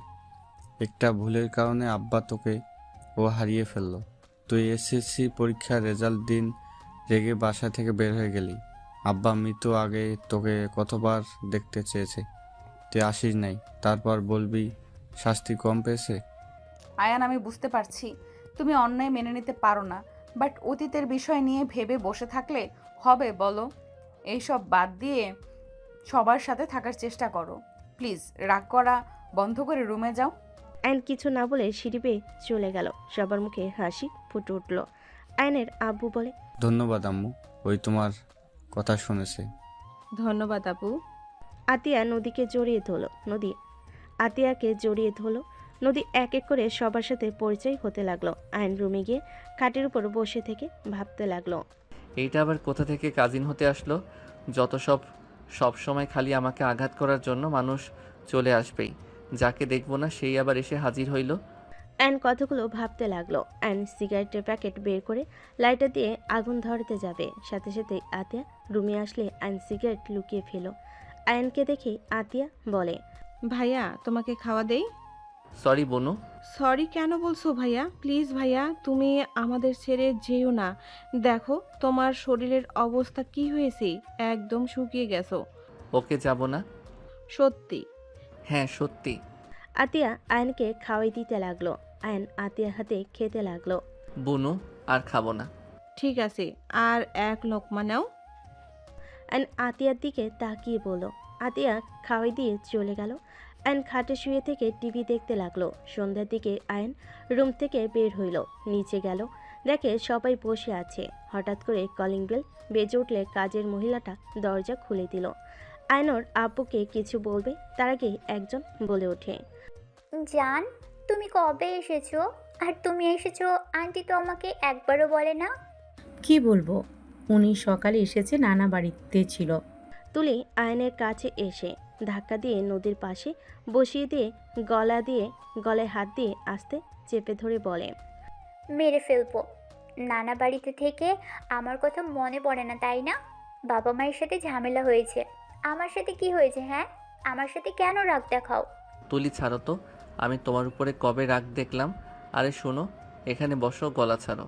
আয়নর পাশে বসিয়ে দিয়ে হাত ধরে বলল, শোনো, বড় মামা একটু অসুস্থ ছিল, ওনাকে একটু দেখাশোনা করছি। হসপিটালে নেওয়া, মেডিসিন কেনা, সব কাজ আমাকে একা করতে হয়েছে। আর মোড ভালো ছিল না, রাগ করো না তো। তাই বলে একবার আমাকে বলবে না? আমি গিয়ে তোমাকে সাহায্য করতাম। ওরে পিচ্ছি, করবে আমাকে সাহায্য? হাসবে না বলে দিলাম। ছাড়ো, ফ্রেশ হয়ে আসি আর ছাদে যাও। আমি একটু বের হব। কোথায় যাবে? আমিও যাব। পশ্চিম পাড়া যাব। ও, রূপা আপুদের বাসায় যাবে? হুম। ওনার সাথে দেখা হয়েছিল, উনি তোমার কথা জিজ্ঞেস করছিল। ও আচ্ছা, যাবে নাকি আমি একা যাব? আমিও যাব। আঙ্কেল আন্টি আব্বু আম্মু আসলে বলবেন আমি আয়নের সাথে চলে গেছি। ঠিক আছে। আয়ন তুলি বের হয়ে গেল। নদী বলে ওঠে, আন্টি, এই মেয়েকে? আমার ছোট ননদের মেয়ে। আয়নের হবু বউ তাহলে এই মেয়ে? মাশাল্লাহ, দুজনকে অনেক সুন্দর মানিয়েছে। দোয়া করেন ওদের জন্য। মানে ওই মেয়েটা আয়নের হবু বউ? হ্যাঁ। কথাটা শুনে নদী চুপ হয়ে গেল।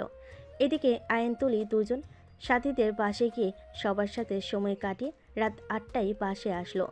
দুজন হাসাহাসি করে বাসার ভিতরে ঢুকলো। নদী আয়ন তুলির দিকে তাকিয়ে থেকে দেখতে লাগলো। আয়ন তুলির আব্বু আম্মুকে সালাম দিয়ে বলল, শ্বশুর শাশুড়ি ব্যাপার কি?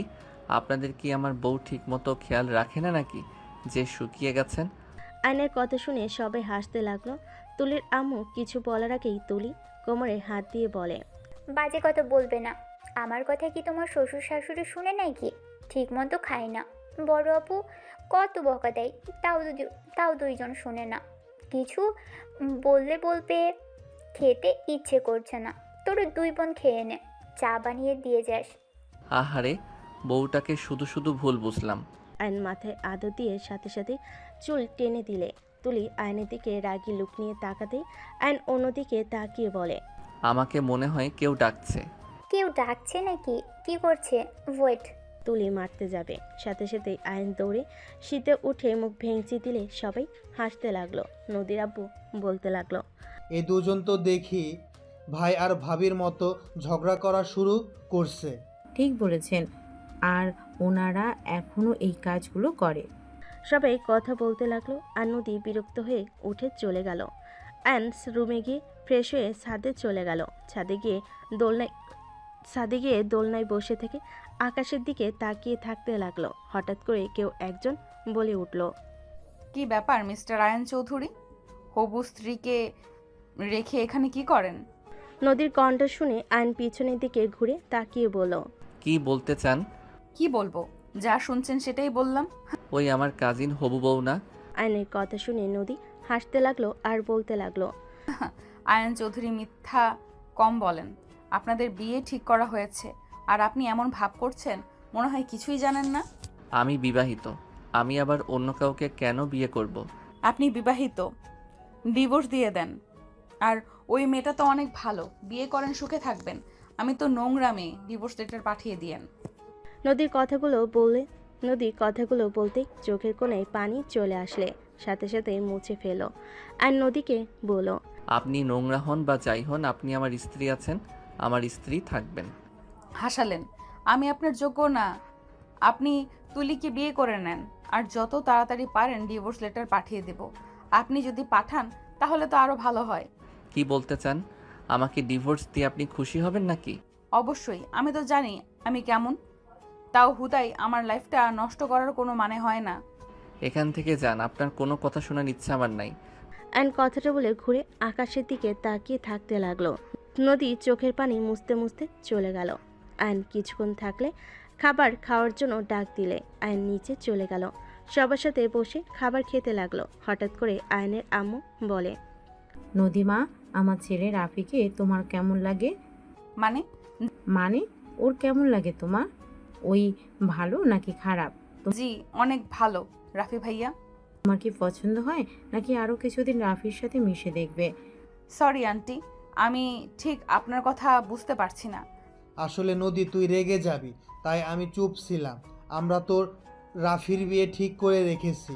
তোরা দুজন এখন বিবাহর যোগ্য হয়ে গেছস, তাই এখন তুই রাফি একে অপরের সম্পর্কে ভালোভাবে দেখ, দুজন একে অপরের জন্য পারফেক্ট নাকি। নদীর আব্বুর কথা শুনে আয়ন ওর ভাইয়া রাফি আর নদীর দিকে তাকালো। নদী আয়নের দিকে তাকিয়ে থাকলো রাগী লুক নিয়ে। আয়ন মাথা নিচের দিক করে নিল। নদী রেগে বলে, রাফি ভাইয়া অনেক ভালো, ওকে দুজন একে অপরকে দেখে থাকি। যদি আমাদের দুজন একে অপরকে ভালো লাগে তাহলে বিয়ে করব, আপনাদের সবাইকে জানিয়ে দিব। নদীর কথা শুনে সবাই খুশি হলে আয়ন রাগে উঠে পড়ে। নদীর দিকে গ্লাসে পানি ছুঁড়ে মারে। নদী পানিতে ভিজে চিল্লাইয়ে বলে, হচ্ছেটা কি? আপনার সাহস কি করে হয় আমাকে এইভাবে ভিজিয়ে দেওয়ার? আয়ান, এইটা কি করলে? মাথা ঠিক আছে? সবার সাথে রাগ দেখানোর মানে কি? আর এখানে নদী মামুনি কি করছে যে তার মুখে পানি ছুঁড়ে মারলে? আয়ন রেগে নদীকে বলে, নদীর সীমা অতিক্রম করো না, নিজের সীমানার ভিতরে থাকো। এই কিসের সিনেমা? হ্যাঁ, আমি আমার সিনেমার ভেতরে আছি, আপনি নিজের সিনেমার ভেতরে থাকেন। আয়ান, চুপ করবি তুই? ওই তোর বড় ভাইয়ের বউ হতে যাচ্ছে। আয়ন ওর আম্মুর কথা শুনে কিছু বলতে যাবে, সাথে সাথে ওর ভাই রাফি আয়নকে থামিয়ে বলে, আয়ান, ব্যাস অনেক হয়েছে। আর একটা কথা শুনতে চাই না। তুই আমার হবু স্ত্রীর সাথে খারাপ ব্যবহার করে কথা বলতে পারিস না। আর এই তোর ভাবি বড় বোনের মতো হয়, সম্মান দিয়ে কথা বল। কিছু বলি না বলে মাথায় উঠে গেছস, তাই না? রাফির কথা শুনে আয়ন রেগে নদীর দিকে তাকিয়ে বলল, আজ তোকে সবার সামনে প্রেজেন্ট করা যাইতো, তুই আমার সাথে যা করছস তোর জন্য কাউকে কিছু বলতেও পারছি না। একটা কথা মাথায় রাখ, আমি তোর বিয়ে হতে দিব না। কে আপনি যে আমার বিয়ে হতে দেবেন না? আর আমি আপনার কি ক্ষতি করেছি? হ্যাঁ, কি করছস জানোস না? আয়নের গালে ওর ভাই থাপ্পড় মেরে বলে, ওই তোর বড় হয়ে আপনি বলে, আর তুই ছোট হয়ে ওকে তুই তুই করে কথা বলস। আম্মু, এই তোমার ছেলে দেখো কতটা বেয়াদব একটা ছেলে তৈরি হয়েছে, বড়দের সম্মান করতে জানে না। আয়ন গালে হাত রেখে আয়ন রেগে চেয়ারে লাথি দিয়ে ফেলে দিয়ে চলে গেল। নদী আয়নের চলে যাওয়ার দিকে তাকিয়ে থেকে ভাবতে লাগলো, যে পর্যন্ত নিজের মুখে সবার সামনে আমাকে স্ত্রীর পরিচয় দিবে না ততদিন দেখো আমি তোমার কি হাল করি। অন্য মেয়ের সাথে ঘষাঘষি করা বের করব, আমিও বুঝিয়ে দেব আমার কেমন লাগছে। আমাকে কষ্ট দেওয়া বের করব। নদী কথাগুলো ভাবতে ভাবতে হঠাৎ আয়নের আম্মুর কথা নদী শুনে ভাবনার জগৎ থেকে বের হয়ে বলল, আন্টি, আমি কিছু মনে করি নাই, আপনি প্লিজ এতবার ক্ষমা চাইবেন না। মামি ওয়েট, আমি বুঝতে পারছি না আয়ন হঠাৎ করে ওনার উপরে রেগে গেল কেন? আয়ন তো মেয়েদের সম্মান করে, কখনো তো অসম্মান করতে দেখি নাই। দিন দিন বেয়াদব হয়ে যাচ্ছস, আর সব দোষ আম্মু আব্বু সব সময় ছেলেকে মাথায় তুলে রাখে, এই জন্য আজ এই অবস্থা। যদি শাসন করতো তাহলে নদীর সাথে আজ এমন করতে সাহস পেত না। ভাইয়া থামেন, যা হওয়ার হয়ে গেছে, আমি আসছি, পোশাক চেঞ্জ করে আসি। নদী কথাগুলো বলে চলে গেল। আয়ন খায়াটে শুয়ে থেকে ভাবতে লাগলো, বেহেয়া মেয়ে জামাই থাকতে বাহিরে জামাই খুঁজে ভাসুরকে জামাই বানাবে, যত সব ফালতু মেয়ে। আয়ন কথাগুলো ভেবে রাগে ফুলতে লাগলো। আর এইদিকে নদী পোশাক চেঞ্জ করে খাটে বসতেই রাফি এসে নদীকে বলল, আসবো? হ্যাঁ ভাইয়া, আসেন। রাফি খাবারের প্লেট নিয়ে ভিতরে আসলে নদী বেশ অবাক হয়ে গেল। রাফি খাবারের প্লেটটি টেবিলের ওপর রেখে বলে, খাবার খেয়ে নাও। ভাইয়া এত কষ্ট করার কি দরকার ছিল? আয়ানের জন্য তো খেতে পারলে না, তাই আবার নিয়ে আসলাম, খেয়ে নাও। আর দয়া করে আমার ভাইটার উপরে রাগ করো না, ওই একটু রকচটা, ওই যেটাই ভালো মনে করে তাই করে, কারোর কথা কখনোই শোনে না। কিন্তু বুঝতে পারছি না তোমার উপরে ও কেন রেগে গেল। ওকে আগে কখনো মেয়েদের সাথে এমন ব্যবহার করতে দেখি নাই। রাফির কথা শুনে নদী বলে ওঠে, ভাইয়া আপনাকে আমার কিছু কথা বলার ছিল। আগে খাবার খেয়ে নাও, তারপর বলবে। তাড়াতাড়ি খাও, 10টা বেজে গেছে। তোমার তো মনে হয় অনেক ক্ষুধা লেগে গেছে, খাও। রাফির কথা শুনে নদী কিছুটা ইতস্ততভাবে নিচের দিকে তাকিয়ে নিজেকে শান্ত করে রাফির দিকে তাকিয়ে বলল, না ভাইয়া, পরে খাবো। আমার মনে হচ্ছে আপনাকে কথাটা বলে দেওয়াই ভালো হবে। আপনাকে আমি বিশ্বাস করে কিছু বলতে চাচ্ছি। আপনি যদি অনুমতি দেন তাহলে কথা বলা শুরু করব। নদীর কথা শুনে রাফি বেশ অবাক হয়ে গেল। নদীর দিকে তাকিয়ে বলে, ওকে বলো, কি বলতে চাও শুনি একটু। ভাইয়া, আপনি প্রমিস করেন আমার সম্পূর্ণ কথা না শুনে রেগে যাবেন না আর কাউকে কিছু বলবেন না? কি এমন কথা, এত ইতস্তত বোধ করছো কেন? প্রমিস করেন। ওকে বলবো না, বলো। আয়নের রেগে যাওয়ার কারণ হইল আমি আয়নের স্ত্রী। নদীর কথা শুনে রাফি উঠে পড়ল বসা থেকে। নদীর দিকে অবাক দৃষ্টিতে তাকিয়ে বলে, এসব কি বলো? আয়ান কি আর তুমি কি এই আমাদের না জানিয়ে বিয়ে করতে পারে না? আমি সত্যি বলছি, আমাদের বিয়ে হয়েছে। আমি আপনাকে প্রথম থেকে সব খুলে বললে বুঝতে পারবেন। আয়ান ক্লাস 10-এ যে গ্রামে থাকতো, আমি সেখানে ট্যুরে গেছিলাম। আমি অসুস্থ হয়ে গেলে আয়ান আমাকে ওর বাসায় নিয়ে যায়। ওখানে আমি অজ্ঞান হয়েছিলাম, বাট ওখানে কিছু মানুষজন আমাদের অন্য কিছু ভেবে জোর করে বিয়ে দিয়ে দেয় ওর সাথে। আমার সংসার জীবন 7 দিনের ছিল। কি এত কিছু হয়ে গেছে? আয়ান আমাকে একবারও বলে নাই? শুধু আমাকে কেন, ফ্যামিলির কাউকেই বলে নাই? আসলে আমি ওকে স্বামী হিসেবে মানি নাই। আমি ওকে অনেক কষ্ট দিয়েছি। যেমন? নদী রাফিকে সবকিছু খুলে বলতে লাগলো। কথা বলা শেষ হলে বলল, এজন্য আমিও চুপ করে আছি। ওই যে পর্যন্ত আমাকে বউ হিসেবে সবার সামনে পরিচয় না দিবে, ততদিন পর্যন্ত আমি চুপ করে থাকবো। আর আপনার সাহায্য লাগবে। হ্যাঁ বলো, কি সাহায্য? নদী বাহিরের দিকে তাকিয়ে থেকে ভালোভাবে দেখে রাফিকে আস্তে আস্তে বলতে লাগলো। কথা বলা শেষ হলে রাফি বলে, ঠিক আছে, আচ্ছা থাকো, আমি যাই। ওকে ভাইয়া। রাফি চলে গেল। নদী খাবার খেতে লাগলো। আয়ন খাট থেকে উঠে সোজা নদীর রুম খুঁজতে লাগলো। নদীর রুম খুঁজে পেলে আয়ন সাথে সাথে রুমের ভিতর ঢুকে পড়ে। নদী খাওয়া শেষ করে হাত ধুয়ে পানি খেতে নিবে, সাথে সাথেই দেখে আয়ন নদীর দিকে রাগি লুক নিয়ে তাকিয়ে এগিয়ে যেতে লাগলো। নদী বলে ওঠে, ওই এইভাবে এগিয়ে আসো কেন? আমার বউ, আমি আমার অধিকার চাই। মাথা খারাপ নাকি? ভুলে যেও না আমি তোমার হবু ভাবি হই। ভাবির আগে আমার স্ত্রী, আমার অধিকার আমি কেন ছাড়বো? আয়ন কথাটা বলে দরজা লাগিয়ে দিল। নদী ভয়ে ঢোক গিলতে লাগলো। নদী খাট থেকে নেমে বারান্দার দিকে যাবে, সাথে সাথে আয়ন দৌড়ে নদীর জামা টান দিয়ে ধরল। নদী ছোটার চেষ্টা করে জামা ছিঁড়ে আয়নের হাতে চলে আসলো। নদী আয়ন দুজনেই থমকে গেল। নদী ঘুরে আয়নের দিকে তাকিয়ে কিছু বলতে যাবে, তার আগেই আয়ন নদীকে টান দিয়ে নিজের ঠোঁটের সাথে ঠোঁট মিলিয়ে দিল। নদী আয়নকে সরিয়ে দেওয়ার চেষ্টা করতে লাগলো। আয়ন জোর করে ধরে কিস করতে লাগলো। আয়ন নদীকে ছুঁড়ে খাটের উপর ফেলে দিল। নদী আয়নকে বলতে লাগলো, আয়ান, বেশি কিন্তু হয়ে যাচ্ছে। আয়ান আমার কাছে আসলে আমি কিন্তু চিৎকার করব। কর না করছে কে? তুমি নিজের কন্ট্রোলে আসো। তুমি কি পাগল হয়ে গেছো নাকি? এভাবে জোর করতে পারো না। আমি চাইলে সব করতে পারি। তুই আমার স্ত্রী না, তুই আমার অধিকার দিতে বাধ্য। আমার অনুমতি ছাড়া আমাকে টাচ করতে পারো না তুমি। আমার অনুমতি কোনো দরকার নাই, কারণ আমি থাকতে তুই অন্য ছেলের সাথে রিলেশন করছস। তোর কথার আঘাতে আমি তোকে ছেড়ে চলে গেছিলাম, আবার দিন শেষে তোর সাথে দেখা হলো। দ্বিতীয়বার, 2বার একই কাহিনী। তুই কখনোই আমার লাইফ থেকে সরবি না। একভাবে না একভাবে আমার সামনে চলে আসস। আমি মানছি ভুল করছি, কিন্তু তুমি তো আমাকে ভালোবেসে আমার কাছে আসছো না। তুমি তো আমার উপরে রাগে বসে কাছে আসতে চাচ্ছ। আমি তো তোমার সাথে এইভাবে কাছে আসতে দিতে পারি না। তুমি যখন আমাকে মন থেকে স্ত্রী হিসেবে মেনে নিবে না, সেই দিন আমার কাছে আসবে, সেই দিন আমি তোমাকে বাধা দিব না। তুমি আজ যদি আমার সাথে কিছু করো তাহলে বুঝবো তুমি আমাকে রেপ করছো। রাখ তোর ভালোবাসা। তুই তো ফালতু মেয়ে। তোর একটা ছেলে দিয়ে কখনো হয় না। একটা গেলে আরেকটা ধরস। আয়ান, ওই গলা নামিয়ে কথা বল, একদম আমার উপরে চিল্লাবি না। নদী রেগে খাট থেকে নেমে পড়ল। আমি খারাপ? ভালো কথা, ভালো মেয়ের কাছে যাও। আমার কাছে কেন এসেছো? যাও যাও, ভালো মেয়ের কাছে যাও। একদম ঠিক। আমি কেন তোর কাছে যাব? ইউজ করা জিনিস আমি কেন নিব? কতজনের সাথে শারীরিক সম্পর্ক করছস কে জানে।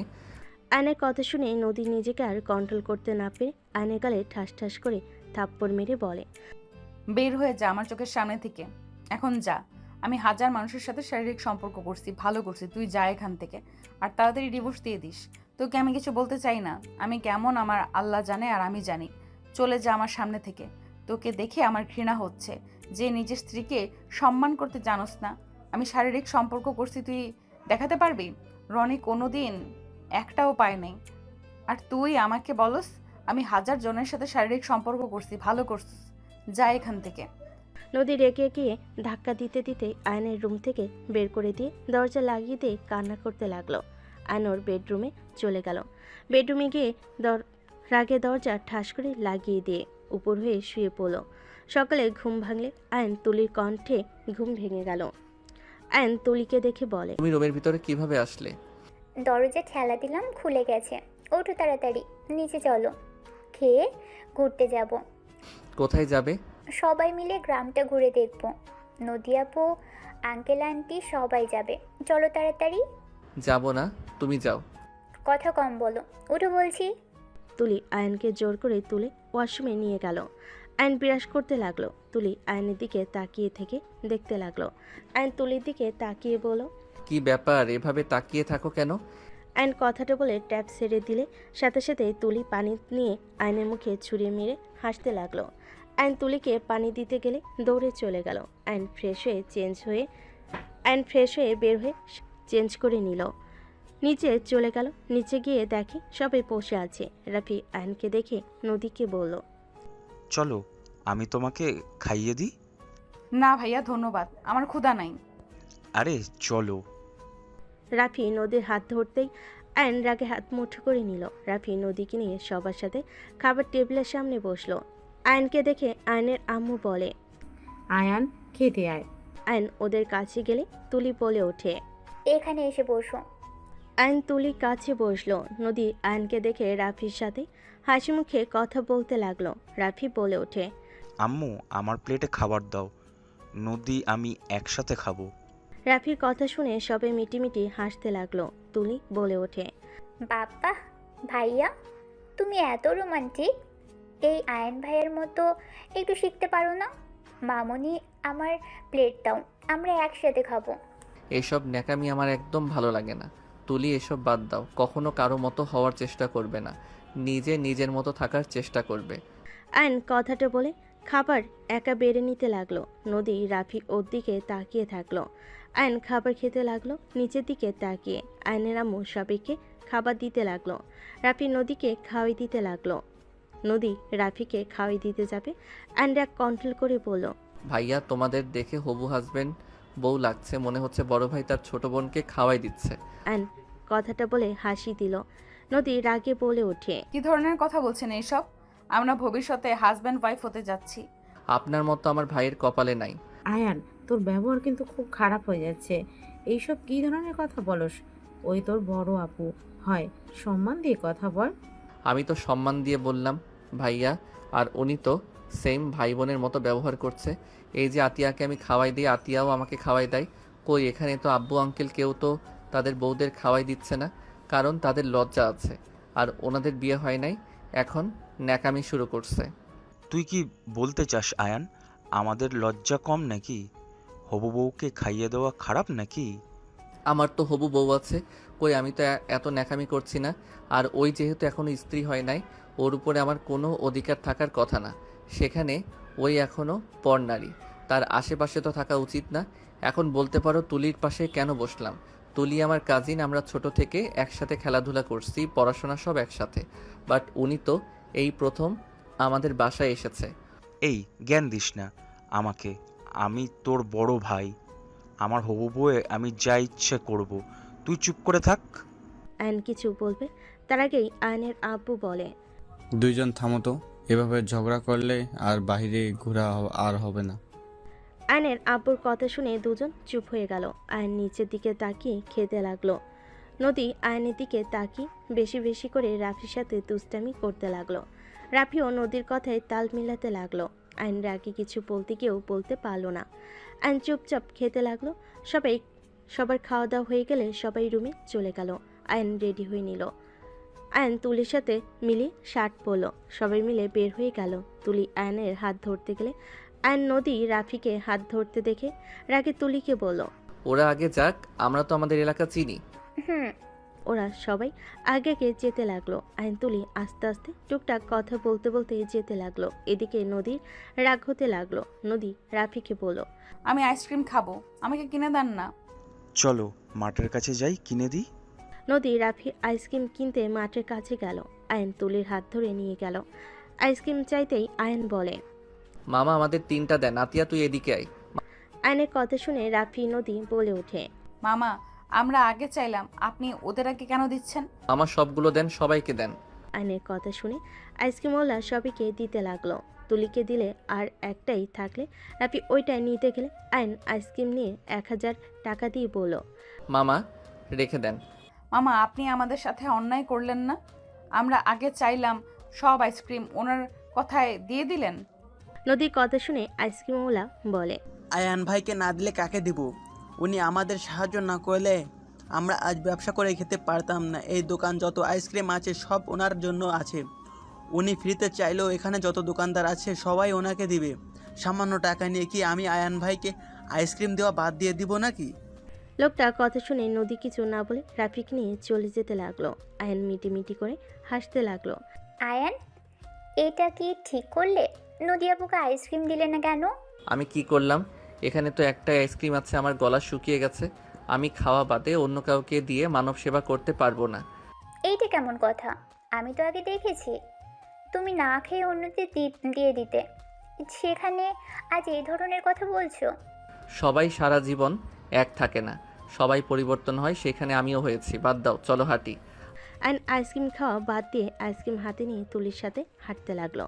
সামনের দিকে এগিয়ে গেল। রাফি আয়নের দিকে তাকিয়ে বলে, আইসক্রিম খাচ্ছিস না? নদীকে দিলে কি সমস্যা রে? গলিয়ে ফেলে দিচ্ছিস, তাও নদীকে দিচ্ছিস না।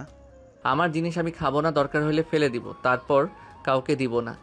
রাফি ভাইয়া চুপ করেন, ওর জিনিস খাওয়ার কোনো ইচ্ছে নাই। সামনে ফুচকা বিক্রি করছে, সবার আগে আমরা খাবো। তুলি ফুচকা খাবে? হুম, ফুচকা তো আমার অনেক পছন্দ। চলো চলো তাড়াতাড়ি। আয়নের হাত ধরে তুলি আয়নকে টেনে নিয়ে যেতে লাগলো। আয়ন আইসক্রিম ফেলে দিল। নদী রাফি সবার পিছন পিছন হেঁটে ওদের কাণ্ড দেখতে লাগলো। রাফি আস্তে আস্তে বলতে লাগলো, কত ফাজিল হয়েছে! নিজের বউর সাথে কেউ এমন করে নাকি? সবাইকে আইসক্রিম দিল আর নিজের বউকে না দিয়ে আইসক্রিম ফেলে দিল। আমাকে অন্য কিছু বোঝাচ্ছে। যেমন করুক না কেন, আমি জানি আমাকে ভালোবাসে, আর ওই নিজেই প্রমাণ করে দিল। নদীর কথা শুনে রাফি অবাক হয়ে ওর দিকে তাকালো। রাফি বলে ওঠে, কি বলো? এখানে তো তোমার সাথে অন্যায় করলো, সেখানে তোমাকে কিভাবে ভালোবাসলো? রাফির কথা শুনে নদী মিষ্টি করে হেসে বলে, ওই আমাকেও খেতে দেয় নাই, নিজেও কিন্তু খায় নাই। পারলে কিন্তু ওই আমাকে দেখিয়ে দেখিয়ে খেতে পারতো, কিন্তু ওই খায় নাই। কারণ আমি খাই নাই দেখে ও রাগের বশে যাই করুক না কেন, ওই আমাকে ভালোবাসে। ওই নিজের অজান্তে প্রমাণ করে দেয়। নদীর কথা শুনে রাফি অবাক চোখে তাকালো। রাফি কিছু বলার আগে নদী আয়নকে দেখি রাফির হাত ধরে ওদের সামনে 2টা চেয়ারে বসলো। নদী 1 প্লেট ফুচকা অর্ডার দিল। আয়ন ওদের দেখেও না দেখার ভান করে অন্যদিকে তাকিয়ে থাকতে লাগলো। সবাইকে ফুচকা দিতে লাগলো। লাস্টের দিকে আয়ন নদীকে দিলে আয়ন ফুচকা মুখে দিল। নদী রাফিকে খাওয়াই দিতে লাগলো। রাফি নদীকে খাওয়াই দিতে লাগলো। আয়নের রাগ হইল, কিছু না বলে আয়ন তুলির দিকে এগিয়ে দিলে তুলি অবাক হয়ে তাকিয়ে বলে, তুমি খাওয়াই দিবা? আমি কি স্বপ্ন দেখছি নাকি? আরে খাও, এত অবাক হবার কি আছে? আমি তো তোমার হবু হাজবেন্ড। আয়নের কথা শুনে তুলি খুশি হয়ে ফুচকা মুখে নিল। আয়ন খেতে লাগলো আর তুলির সাথে মিষ্টি করে হাসি দিয়ে গল্প করতে লাগলো। নদীর রাগ হতে লাগলো। রাফি কানে কানে বলতে লাগলো, কুল, রাগ করলে তো হেরে যাবে। নদী শান্ত হলো। আয়ন তুলিকে এভাবে হাসি খুশি দেখে সবাই অনেক খুশি হলো। হঠাৎ করে একজন এসে বলে ওঠে, কিরে ভাই, আমাকে রেখে একা একা খাচ্ছিস? আরে আপু যে, আসো। মামা আপুকে 1 প্লেট দেন। তোর প্লেট থেকে খাবো। রাফি ভাইয়া কেমন আছো? আলহামদুলিল্লাহ, তুমি কেমন আছো? আলহামদুলিল্লাহ। রূপা সবার সাথে সালাম দিয়ে কথা বলতে লাগলো। রূপা আয়নের প্লেট থেকে ফুচকা নিয়ে খেতে লাগলো। তুলিও সেমভাবে খেতে লাগলো। আয়ন দুজনের দিকে তাকিয়ে বলল, আরে বাবা, 2জন আমাকে তো খেতে দিবে নাকি? ভাই বোনরা খেতে নিলে কথা বলতে হয় না, চুপ করে থাকো। রূপার কথা শুনে সবাই হাসতে লাগলো। নদীর আব্বু বলে, মেয়েটা কি? নাতাশার ভাতিজি। নাতাশা ভাতিজি? মাশাল্লাহ, অনেক বড় হয়ে গেছে। নাতাশার মতো কিছুটা লাগে, কিন্তু আয়নের সাথে এত মিল। আয়ান আমাদের বিরুদ্ধে গিয়ে ওদের সাথে থাকতো। নাতাশাকে আয়ান অনেক ভালোবাসতো, ওর কাছে পড়তো। মাঝখানে যেই সব হয়, নাতাশাকে রেপ করলো, বাবা ওদের বিরুদ্ধে কাজ করলো, সেখান থেকে আয়ান ওদের সাথে থাকতো। এসএসসি পরীক্ষার পর তো ঢাকা চলে যায়। যাক, ওদের সাথে সম্পর্ক ভালো আছে, এটাও দেখে ভালো লাগছে। এই থাক, আমি যাই। ওয়েট, কোথায় যাবে আপু? কোচিং করাতে যাব। ভাইয়াকে বিয়ে করে নিলে তো তোমাকে এইসব জব করতে হয় না। আয়নের কথা শুনে সবাই অবাক হয়ে তাকালো। রাফি আয়নের দিকে তাকালে আয়নের আম্মু বলে, আয়ান, কি ধরনের কথা বলস? কিছু না, ওকে আপু যাও। রূপা চলে গেল। নদী রাফিকে লাস্ট ফুচকা মুখে দিতেই যাবে। আয়ন সাথে সাথেই ফুচকাটা নিয়ে নিজের মুখে পুরে নিল। নদী রাগী লুক নিয়ে তাকালে আয়ন ফুচকার বিল দিয়ে বলে, ভাবি রাগ করলেন নাকি? আরে ভাবি, আমি আপনার দেবর হই, সেখানে আমি একটু খেতে পারি না? আয়নের কথা শুনে নদী কিছু বলল না। সবাই হাঁটতে লাগলো। আইন তুলি কথা বলতে বলতে যেতে লাগলো। সবাই ঘোরাঘুরি করে বাসায় ফিরতে ফিরতে সন্ধ্যা হয়ে গেল। হঠাৎ করে নদী চিৎকার দিয়ে উঠল। সবাই পিছনের দিকে তাকালে নদীর আম্মু বলতে লাগলো, কি হয়েছে আম্মু? নদী কথাটা বলতেই আইন নদীর কণ্ঠ শুনে বুকের ভিতর ধুপ করে উঠল। আইন ফোনের টর্চ জ্বালিয়ে দৌড়ে নদীর কাছে গেল। সবাই কাছে আসলে নদী পড়ে যেতে নিলে রাফি ধরার আগেই আয়ন ধরে বলল, নদী, এই নদী, কি হয়েছে? এই নদী, কথা বলো।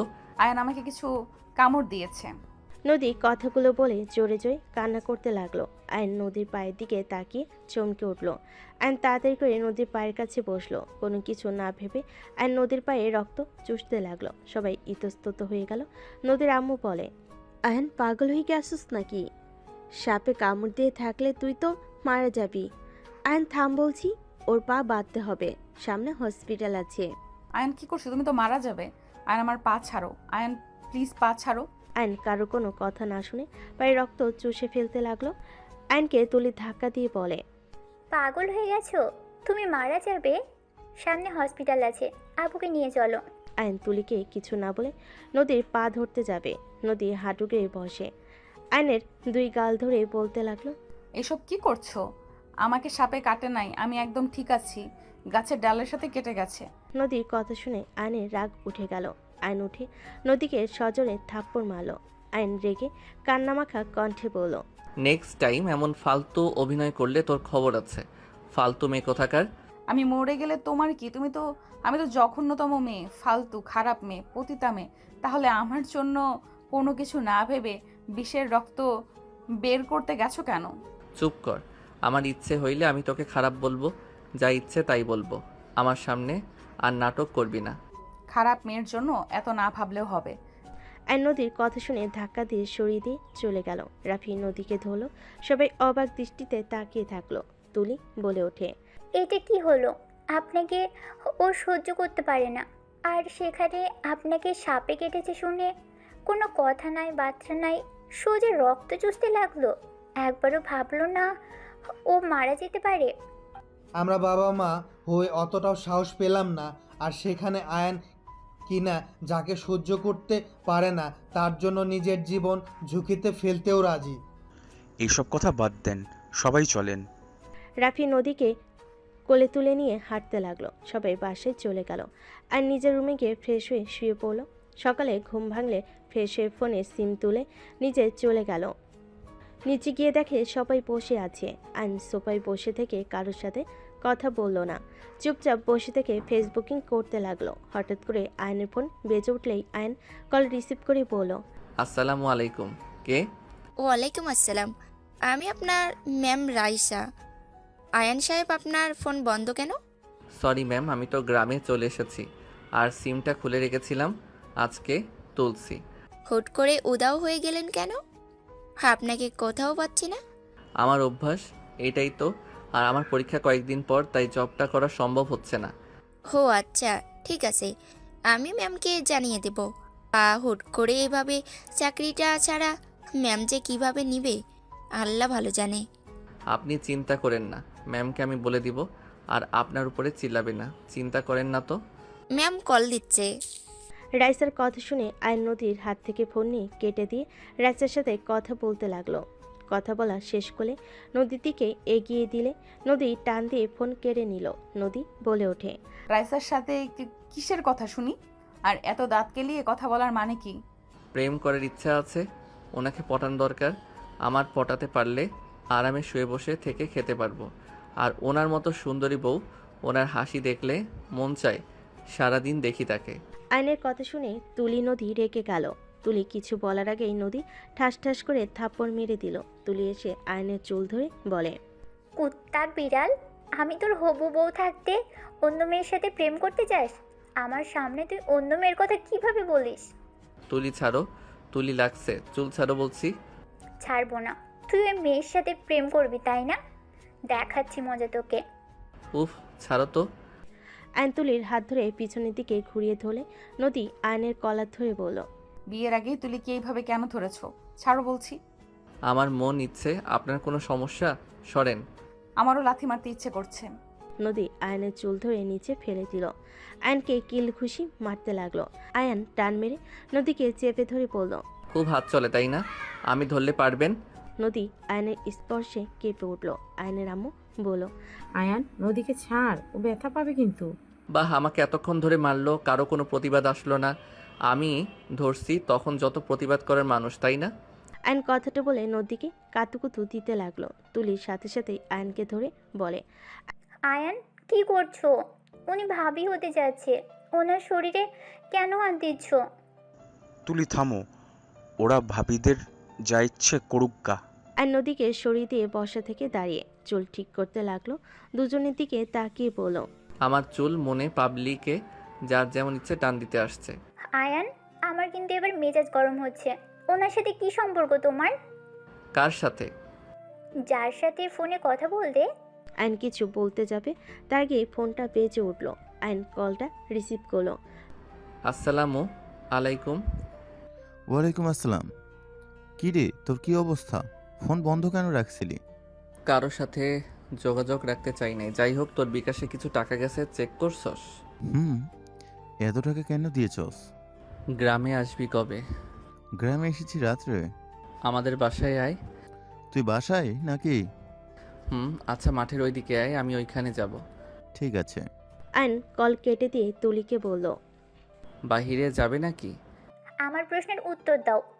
আমি ওনার কোম্পানিতে জব নিয়েছিলাম, আর রাইসা উনি ওনার অফিসের ম্যানেজার। কি, তুই নদী মামুনির অফিসে জব করতি? হ্যাঁ, যাই হোক, যাবে নাকি না? যাব। আয়ন তুলিকে নিয়ে বের হয়ে গেল। নদী আয়নের চলে যাওয়ার দিকে তাকিয়ে থেকে কিছু না বলে রুমে চলে গেল। এদিকে আয়ন তুলিকে নিয়ে মাঠের ওই দিকে গিয়ে সব ফ্রেন্ডের সাথে দেখা করলো। রাকিবকে দেখে তুলি বলে ওঠে, আরে রাকিব, তুই? আমি। কেমন আছিস? আলহামদুলিল্লাহ। জব করে এসো স্ট্রিটে? দিব তো। আমি কি তোর মতো কিপটা নাকি? আমি কি গিফটামি করলাম? কি কিপটামি করছস তা জানি না, মন চাইলো কইতে তাই কইলাম। রাকিবের কথা শুনে সবাই হাসতে লাগলো। তুলি রাকিবকে মারতে লাগলো। আয়ান বলে ওঠে, নিথাম দুইজন। রাকিব, তোর সাথে কথা ছিল, আর তুলি তোমাকেও কিছু কথা বলার আছে। কি কথা? কি রে? কি, তোরা থাক, আমরা আসছি। আয়ন বাইকে উঠলে দুজন উঠে বসলো। নদীর পাড়ে তিনজন চলে গেল। তিনজন বাইক থামিয়ে নদীর পাড়ে বসে পড়ল। তুলি আগ্রহ নিয়ে বসে আছে। আয়ন বলে উঠল, আমি জানি না তুলি, তুমি রাকিবকে পছন্দ করো, আর রাকিবও তোমাকে পছন্দ করে, বাট ওই গরিবের জন্য ওই বলার সাহস পায় না। আয়নের কথা শুনে দুজন অবাক হয়ে তাকালো। তুলির অকট ফিল হতে লাগলো। আয়ন রাকিবের দিকে তাকিয়ে বলে, এত অবাক হয়ে তাকানোর কিছু নাই। আমি তোদের সম্পর্কটা ঠিক করে দিতে পারবো, তোদের বিয়ে পর্যন্ত নিয়ে যেতে পারবো। তুলির আমার সাথে বিয়ে হইলে কখনোই সুখী হবে না। আমার ঘরে থাকার মতো অবস্থান নাই। বাজে কথা বলিস না। তোরা থাকোস না নাকি? তুই থাকতে পারলে তুলিও পারবে। শোন, ফুপির একটা মেয়ে, আর ছেলে হিসেবে তুইও অনেক ভালো। একটা মেয়ে জামাই ওনারা বুঝে নিবে। তুলি, তোমাদের যদি মেনেও না নেয়, তুমি ওর বাসায় থাকতে পারবে না। কেন পারবো না? অবশ্যই পারবো, কিন্তু রাকিব তো অন্য কাউকে ভালোবাসে। আমি আবার কাকে ভালোবাসি?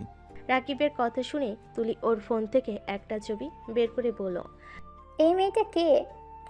এইটা তুই কোথায় পাইলি? আরে, এইটা তো আমার মামাতো বোন ছিল, ওর তো বিয়েও হয়ে গেছে। আর ওই পায়ে ব্যথা পেয়েছিল, তাই কোলে করে নিয়ে গেছি। এখানে প্রেমের কি ছিল? রাকিবের কথা শুনে তুলি বলে, কুত্তা, আমি অন্য কিছু ভেবে কষ্ট পেয়েছি। তুই কি সত্যি আমাকে ভালোবাসস? জানি না। আমি আসছি, আমার কাজ আছে। আয়ান ওইখান থেকে উঠে বলল। রাকিব বলল, বাইক রেখে যাব নাকি? যা ভাগ শালা। কাকে শালা বলস? আমি তোর দুলাভাই লাগি, তুই তো আমার শালাই হবি। বিয়ে না করলে তোর কাজিনকে বিয়ে করে তোকে শালা বানাইতাম। আয়নের কথা শুনে দুজন অবাক হয়ে তাকালো। তুলি বলে ওঠে, তুমি বিবাহিত মানে? হ্যাঁ আমি বিবাহিত, বাকিটা রাকিবের থেকে শুনে নিও। বাই। আয়ান বাইকে উঠে চলে গেল। এদিকে রাকিব তুলি দুজনে ভুল বোঝাবুঝি শেষ করে মিল হয়ে গেল। আয়ান বাইক নিয়ে সোজা বাসায় চলে গেল। বাসার ভিতরে গেলে দেখে নদী আতিয়ার হাতে মেহেদি দিয়ে দিচ্ছে। রাফি আর সবাই পাশে বসে আছে। আতিয়া বলছে, বাহ ভাবি, আপনি তো সব দিক দিয়ে এক্সপার্ট। ভাইয়া তুমি তো ভাগ্যবান, ভাবির মতো সুন্দর ভালো একটা মেয়ে বউ হিসেবে পেতে যাচ্ছ। নদীর সামনের দিকে তাকাতেই আয়নকে দেখে নদী বলে, আমিও তো ভাগ্যবতী, ওনার মতো সুন্দর মনের মানুষ পেতে যাচ্ছি। ওনাকে যে স্বামী হিসেবে পাবে, তার জীবনে আর কি চাই বলেন? যাহ বউ, এইভাবে বলো না, আমার বড্ড লজ্জা লাগছে। ওগো মোর হবু বরটা। নদী রাফির কথা শুনে আয়নের রাগ কন্ট্রোল করতে পারল না। আর নদীর সামনে গিয়ে বলল, মাই ডিয়ার হবু ভাবি, মেহেদি দেওয়া শেষ হইলে রেডি হয়েন। আমার বউকে কোথায় নিয়ে যাবি? ভাইয়া তোমার সাথে কথা বলতে চাচ্ছি না। ওই কানে কি গেছে, কি বলছি আপনাকে? আমি কোথাও যেতে পারবো না। আমি নিয়ে যেতে চাচ্ছি, আপনি যাবেন। আর না হয় 3 দিনের ভিতরে আমাকে মুক্ত করে দিবেন। 3 দিনের ভিতরে কিসের মুক্তি করবে? কি বলো সাবল তাবল কথা? আয়নের কথা শুনে নদী রেগে বলে উঠল, ঠিক আছে, করে দেব। বারবার এক কথা। হ্যাঁ বারবার এক কথা। ফুপি ফুপা আম্মু আব্বু আপনাদের সাথে কথা ছিল। আমি জানি না আপনারা কথাগুলো জানার পর কিভাবে নেবেন। কি কথা বলবি? আমি তুলিকে বিয়ে করতে পারবো না। তুলি আমার ফ্রেন্ড এবং বোন, এর বাহিরে আমরা কখনো একে অপরকে দেখি নাই। আপনাদের চাপে তুলি আমাকে হাজব্যান্ড বলছে। বাহ, এত ন্যাকামি করছে, কিন্তু আমরা দুইজন জানি আমাদের মাঝে কি সম্পর্ক। কি ফালতু কথা বলছিস? তুই মাথা খারাপ হয়ে গেছে নাকি? সবাই জেনে গেছে তুলি আর তোর বিয়ে দিব। আমাকে না জানিয়ে বিয়ে কোন হিসাবে ঠিক করো তোমরা? আমাদের দুইজনের কথা তো একবার শুনবেন, তাই না? না শুনে আগে বিয়ে ঠিক করে ফেলেন। আয়নের কথা শুনে আয়নের আম্মু ঠাস ঠাস করে থাপ্পড় বসিয়ে দিল। আয়ন গালে হাত দিয়ে ওর আম্মুর দিকে তাকালো। তুলি ভিতরে চলে আসলো। আয়নকে ধরে বলল, কি হয়েছে আয়ান? আয়ন তুলির কথা কিছু না বলে তুলির আম্মুর দিকে তাকিয়ে বলে, ফুপি ফুপা, আপনার তো চান আপনার মেয়ে সুখে থাক নিশ্চয়ই। আয়নের কথা শুনে তুলির আম্মু বলে, অবশ্যই চাইবো আমার মেয়ে সুখে থাক, কিন্তু আয়ান তোমার তো ছোটবেলা থেকেই জান এইটা এইটা বলেই ডাকতে, একে অপরকে ছাড়া থাকো না। সেখানে আমরা তো ধরে নিয়েছি তোমরা একে অপরকে ভালোবাসো, তাই আমরা বিয়ে ঠিক করেছি। আয়নের ফুপির কথা শুনে বলে, চাইবেন না আপনার মেয়ে সুখে না থাক? ফুপি আমরা মজা করি, আমরা ফ্রেন্ড আর কাজিনের বাহিরে কিছু না। তুলি অন্য কাউকে ভালোবাসে, ওদের মাঝে কিছুটা ভুল বোঝাবুঝি ছিল, যেটা আজকে আমি ওদের ভুল বোঝাবুঝি মিটিয়ে দিয়েছি। ফুপি, তুলি ওর ভালোবাসার মানুষকে ছাড়া কখনোই কারোর সাথে সুখী হবে না। ওই কাকে ভালোবাসি শুনি? আমি রাকিবকে ভালোবাসি। ছোটবেলা থেকে আমরা একে অপরকে ভালোবাসলে কখনো কেউ প্রকাশ করি নাই। রাকিব গরিব জন্য ও আমাকে কিছু বলার সাহস পেত না, আর আমি অন্য কিছু ভেবে ওকে কিছু বলিনি। আমি বিয়ে করলে রাকিবকে করব, তাছাড়া আমি কখনোই বিয়ে করব না। তুলির কথা শুনে আয়নের ফুপি রেগে থাপ্পড় মারতে যাবে, সাথে সাথে আয়ন সামনে দাঁড়িয়ে থাপ্পড়টা আয়নের কাঁধে গিয়ে লাগে। আয়ন বলে উঠল, ফুপি, ভালোবাসা কোনো খারাপ কিছু না। যে যার সাথে সুখী তাকে তার সাথে তুলে দিলে কি সমস্যা? ফুপি, রাকিব তো আর খারাপ ছেলে না, ওই একটা ভালো ছেলে। আমার নামে অনেক রিপোর্ট পাবে ওর নামে। কখনো শুনেছো কোনো রিপোর্ট? ওই এই গ্রামে ভদ্র ছেলে হিসেবে পরিচিত। ওই গরিব, এটা কি ওর অপরাধ নাকি? ফুপি প্লিজ আপনারা ওদের মেনে নিন।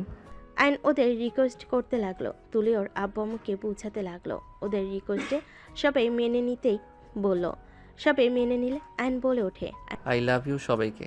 আম্মু, আমি দেশের বাইরে চলে যেতে চাই। তোমরা তো আমাকে বাইরে পাঠাতে চাইছিলে। আমি চলে যাব। আমি এই দেশে আর থাকবো না। হঠাৎ করে মন পরিবর্তন করি কেন? না, অনেক ভেবে দেখলাম তোমাদেরও মনও একটু রাখি। সবসময় তো আমার মতো আমি চলছি, এবার না হয় তোমাদের কথা মতো চলি। আব্বু, আমাকে লন্ডনে যাওয়ার ব্যবস্থা করে দিও। ঠিক আছে, পরীক্ষাটা শেষ কর। ওকে। আয়ন চলে যেতে নিল। তুলি আয়নকে পিছন থেকে জড়িয়ে ধরে বলে, ধন্যবাদ। যা ভাগ, ট্রিট দেওয়া বাদ দিয়ে আমাকে ধন্যবাদ দিচ্ছে। ওই, আমাকে তুই বলো কেন? সরি বন্ধুর বউ ভাবি। কথাটা বলে দুজনেই হাসতে লাগলো। নদী আয়নকে বলল, আয়ান, সবার কথা তো ভাবলে, কই আরেকজনের কথা তো ভাবলে না? তার কথা ভেবে রেখেছি। সেই সুখে থাক, সেটা আমি চাই। আমার শত্রুকে সুখে থাকার দোয়া করলে সেখানে সেই তো আমার প্রিয় মানুষের লিস্টে। তার ক্ষতি কিভাবে চাইবো? আয়নের কথা শুনে সবাই অবাক হয়ে গেল। আয়নের আম্মু বলে, কার কথা বলিস আয়ান? কেউ না আম্মু। কেউ নাই তাহলে? হ্যাঁ, নাই, কেউ নাই। আপনি নিজের ভালো চাইলে আমার সাথে এখন চলেন। আর যদি আপনি দেরি করেন, সেখানে আমার কোনো কিছু করার নাই। আমি ঢাকা চলে যাব খুব তাড়াতাড়ি। রাইসার সাথে রিলেশন করতে নাকি? নদীর কথা শুনে আয়নের রাগ উঠতে লাগলো। আয়ন রেগে পিছনের দিকে তাকিয়ে বলে, আমি কি আপনার মতো নাকি? যাকে পাবো তাকে ধরবো। আমার লাইফে ফার্স্ট একজন এসেছে, সেই সারা জীবন থাকবে। আপনার মতো আমি না যে মাসে মাসে মানুষ পাল্টাবো।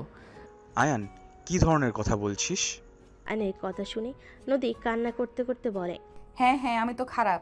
আমি তো দেহ ব্যবসা করে খাই। তুমি কেন আমার মতো হবে? তুমি তো অনেক ভালো। খারাপ তো আমি। সব জেনে নিজের ভাইয়ের জীবন বাঁচাতে চাও না কেন? তোমার ভাইয়ের সাথে বিয়ে ঠিক হয়েছে, সেখানে সবাইকে বলে দাও নাই কেন যে আমি খারাপ? আমার সাথে বিয়ে হলে তোমার ভাইয়ের লাইফটাই নষ্ট হয়ে যাবে। নদী, এসব কি ধরনের কথা বলিস? আয়ন, তোমাকে আমি অনেক সহ্য করেছি। আর না, তুমি আমার মেয়েকে যাই নাই তাই বলো। তুমি পেয়েছোটা কি? তোমার মনে যা আসবে তাই বলবে নাকি? আর ভাইজান ভাবি আপনারা চুপ করে থাকেন, ছেলেকে কিছু বলেন না? কি বলবে ঠিক বলে? আমি তো খারাপ মেয়ে, তাই আমাকে খারাপ বলে। আমি চুপ কর। আমি কি জানি না আমার মেয়ে কেমন? আয়ান, তোমার সমস্যা কি? তুমি আমাদের অফিসে জব করতে, ধরতে গেলে নদী তোমার বস ছিল, সেখানে তুমি ওর সম্পর্কে এত বাজে কথা কিভাবে বলতে পারো? তুমি আমার মেয়ের সম্পর্কে কতটুকু জানো? আমি কি একবার আপনার মেয়েকে বলছি ওই দেহ ব্যবসা করে খাই? আর সবসময় বেশি কথা কেন বলো? আমার মেজাজ গরম করে কেন দাও? খারাপ মেয়ে তাই দেয়। আর কোনো কিছু বলবে? আব্বু আম্মু, আমি বাসায় যেতে চাই। ব্যাস, অনেক হয়েছে। আয়ান, তুই সবাইকে ভুল ধরিয়ে দেস। নিজে যে ভুল করছোস সেগুলো কিছুই না। তুই নদীকে অপমান কিভাবে করস? তোর কি লজ্জা করে না? ওইগুলো মানুষের সামনে নদীর অপমান করছোস। আমার ভুল হয়েছে তোমার হবু ওকে কিছু বলে। আমি হাত জোর করে ক্ষমা চাচ্ছি ভাবি, ক্ষমা করে দেন। আপনার বিষয়ে আর কোনোদিন কিছু বলবো না। যত তাড়াতাড়ি পারেন কাজটা করে দিয়েন। আয়নের কথা শুনে রাফি নিজের রাগ কন্ট্রোল করতে পারল না। আয়নকে ঠাস করে থাপ্পড় মেরে দিলে সবাই চমকে ওঠে। আতিয়া বলে উঠল, ভাইয়া, তুমি ছোট ভাইয়াকে থাপ্পড় মারলে? তুমি তো ছোট ভাইয়াকে কখনোই মারো নাই। হ্যাঁ, মানলাম, অনেকবার বেড়ে গেছিস। আপনার জন্য আমার ভাইয়া আমাকে এই প্রথম থাপ্পড় মারলো। আপনি কখনোই আমার জন্য ভালো ছিলেন না। আপনি ভাইয়ার বউ হতে না হতে আমাকে থাপ্পড় খাওয়ালেন। আর বউ হয়ে আসলে আপনি যে আমাকে এই বাড়ি থেকে বের করবেন আমার বুঝতে আর বাকি নাই। আয়নের কথা শুনে রাফি মারতে যাবে, নদী রাফির হাত ধরে বলে, ভাইয়া প্লিজ বাদ দেন। আমি এখান থেকে চলে যাচ্ছি। আমি চাই না আমার জন্য আপনাদের মাঝে কোনো ঝামেলা হোক।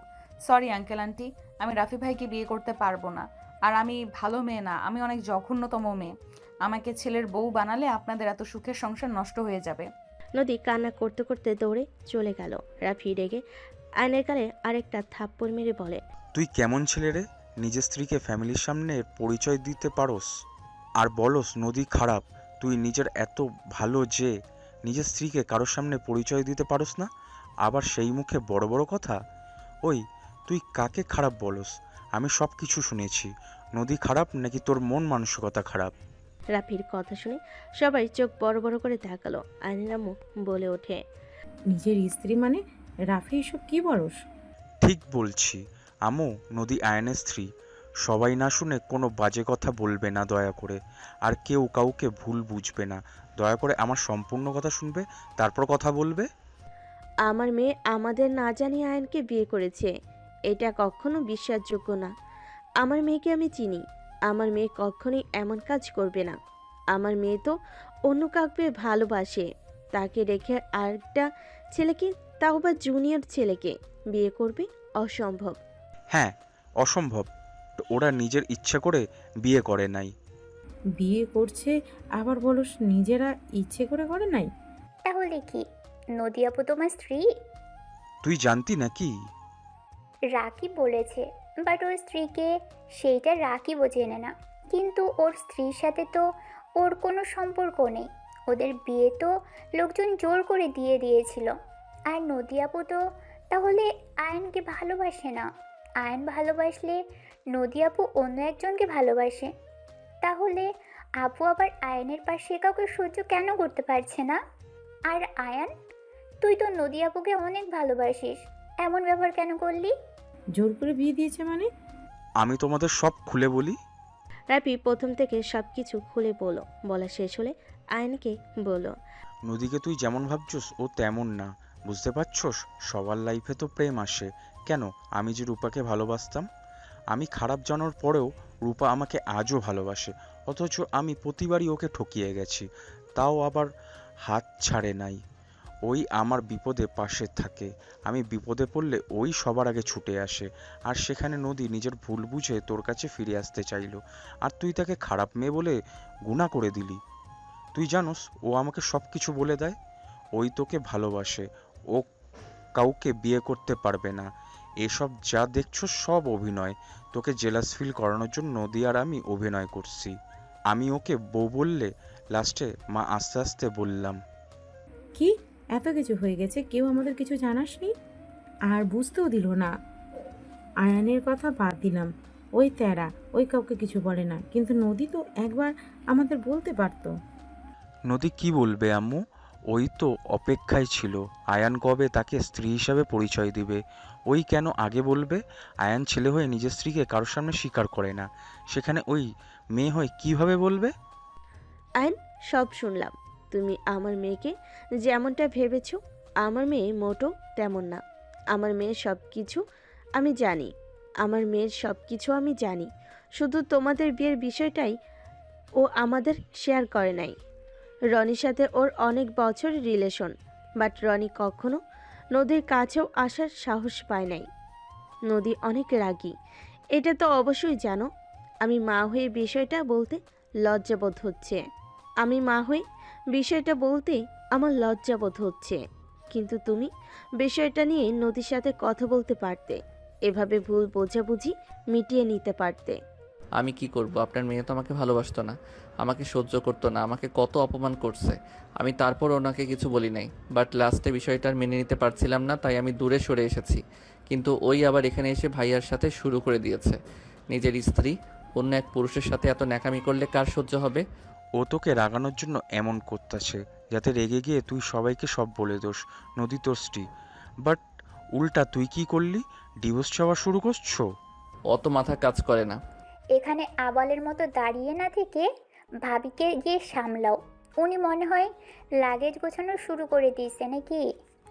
ভাইয়া, ভাবিকে যেতে দিও না। আয়নার এক মুহূর্ত দেরি না করে দৌড়ে নদীর রুমে চলে গেল।